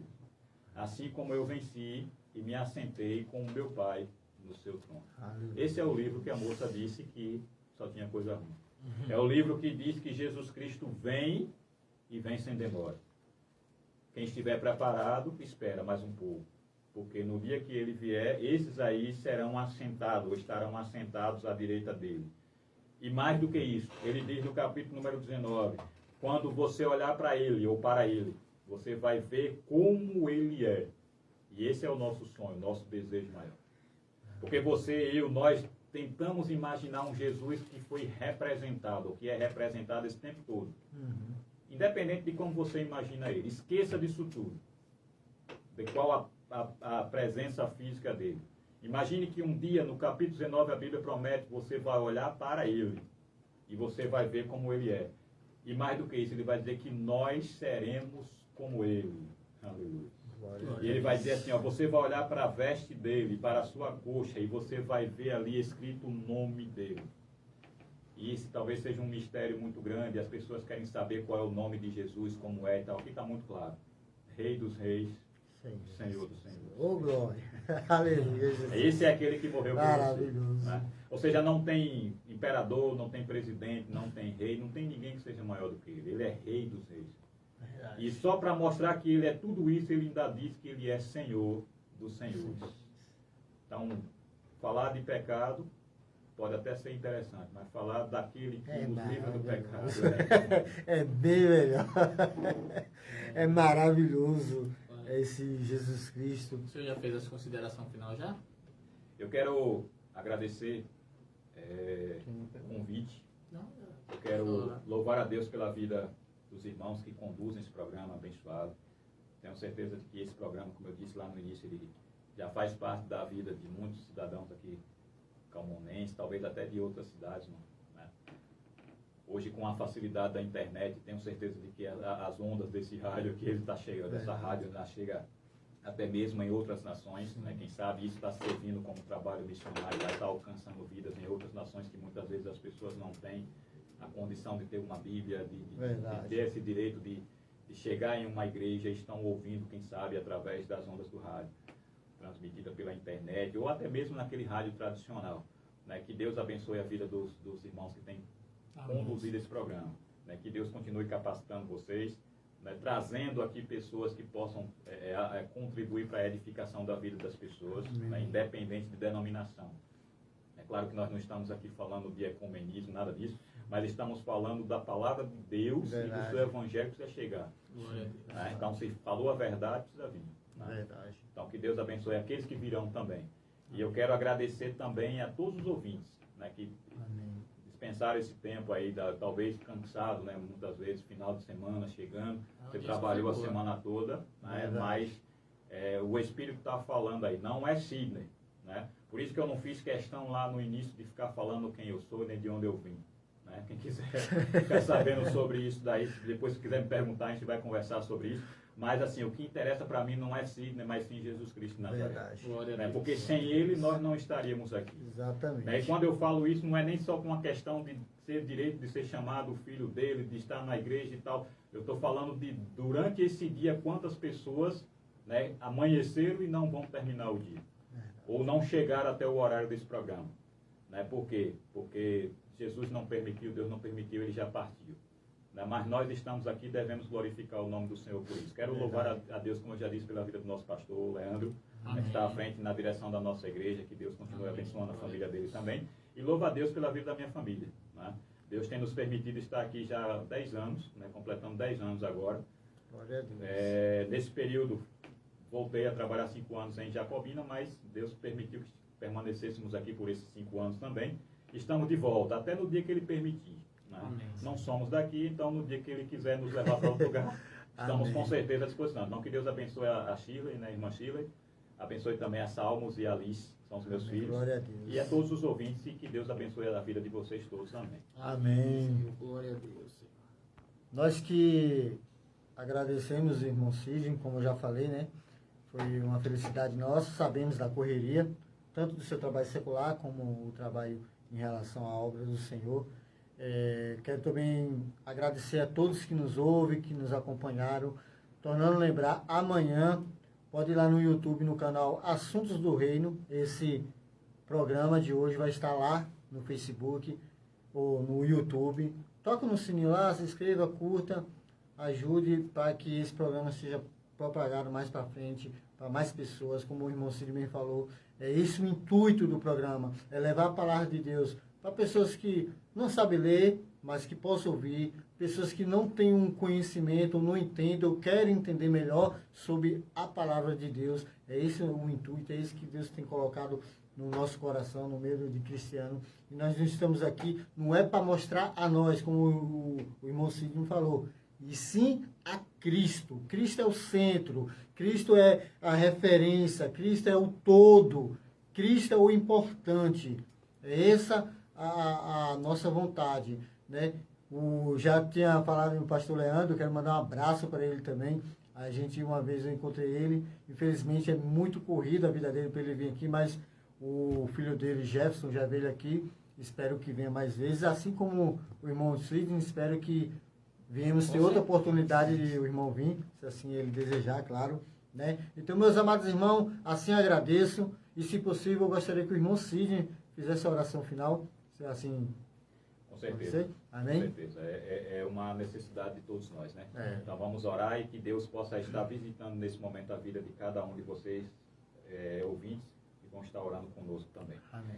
Soberano e eterno Deus, Glória glorificado e engrandecido seja o teu nome santo Amém, e poderoso. Senhor. Te louvamos, ó Pai, por mais essa rica oportunidade. Te agradecemos, Senhor, pela tua santa e poderosa palavra, que tenho certeza, ó Deus, que chegou ao nosso coração nesta noite, que seja para purificação. Que o Senhor possa fazer através dessa palavra uma transformação nas vidas daquelas pessoas que necessitam. O Senhor sabe, conhece a vida e a necessidade de cada um dos ouvintes dessa rádio nessa noite. Deus, que o Senhor possa estar nesse momento curando, Senhor, restituindo a saúde das pessoas que estão enfermas. Vai visitando nesse momento os hospitais, todos aqueles cantos, ó Deus, onde exista uma ou mais pessoas nesse momento, que se colocou à tua disposição para ouvir a tua palavra, porque a tua palavra ela é fiel e verdadeira, e ela diz que onde Amém, dois ou Jesus. mais estiverem reunidos no teu nome, do Senhor estaria no meio dela. Pai, vai entrando nesse momento nas casas dos teus filhos, vai repreendendo e tirando todo o mal, Senhor. Toda arma de Satanás seja destruída e caia por terra no poder e na autoridade do teu Amém, santo nome. Jesus. Deus Santo, abençoa a direção desse trabalho. Os irmãos que têm se dedicado, Senhor, que o Senhor possa capacitá-los cada vez mais. Deus, abrindo o entendimento, o conhecimento acerca da tua palavra, que o Senhor possa abençoar, enviando aqui, Senhor, teus servos, os quais queremos também já na oportunidade agradecer e te louvar pela vida de todos os que já estiveram aqui anteriormente. Pai Santo, os louvores que foram entoados, que o Senhor possa abençoar o cantor dessa noite. Deus, que a tua luz, a tua unção seja sobre a nossa cidade. Que Amém, o Senhor possa Jesus. destruir, Senhor, toda a seta do Em nome de inimigo. Jesus. Todo o mal que seja lançado contra a nossa cidade caia por terra nessa Em noite, nome no de poder e na Jesus. autoridade do teu nome. Deus, oramos também, Senhor, para encerrar, em favor da nação de Israel, porque a tua palavra ela é fiel, Verdade, dizendo que nós Jesus. devemos orar por Israel, que o Senhor possa abençoar aquele povo, não somente israelense, como também palestino. Pai, abençoa as nossas nações, abençoa o nosso país, Amém, continua Jesus. conosco, nos dá um final de semana abençoado debaixo Amém, da tua Jesus. proteção, e que o teu Amém, Espírito Jesus. Santo esteja conosco hoje e sempre, em nome de Jesus. Amém. Amém. Amém. Glória a Deus. Glória a Meus Deus. amados, mais uma vez, muito obrigado. Até sexta-feira que vem, se assim o nosso bom Deus permitir. Lembrando que sexta-feira que vem o tema será a salvação do homem, com o nosso irmão Robson. Amém? Fique com Deus e até a próxima.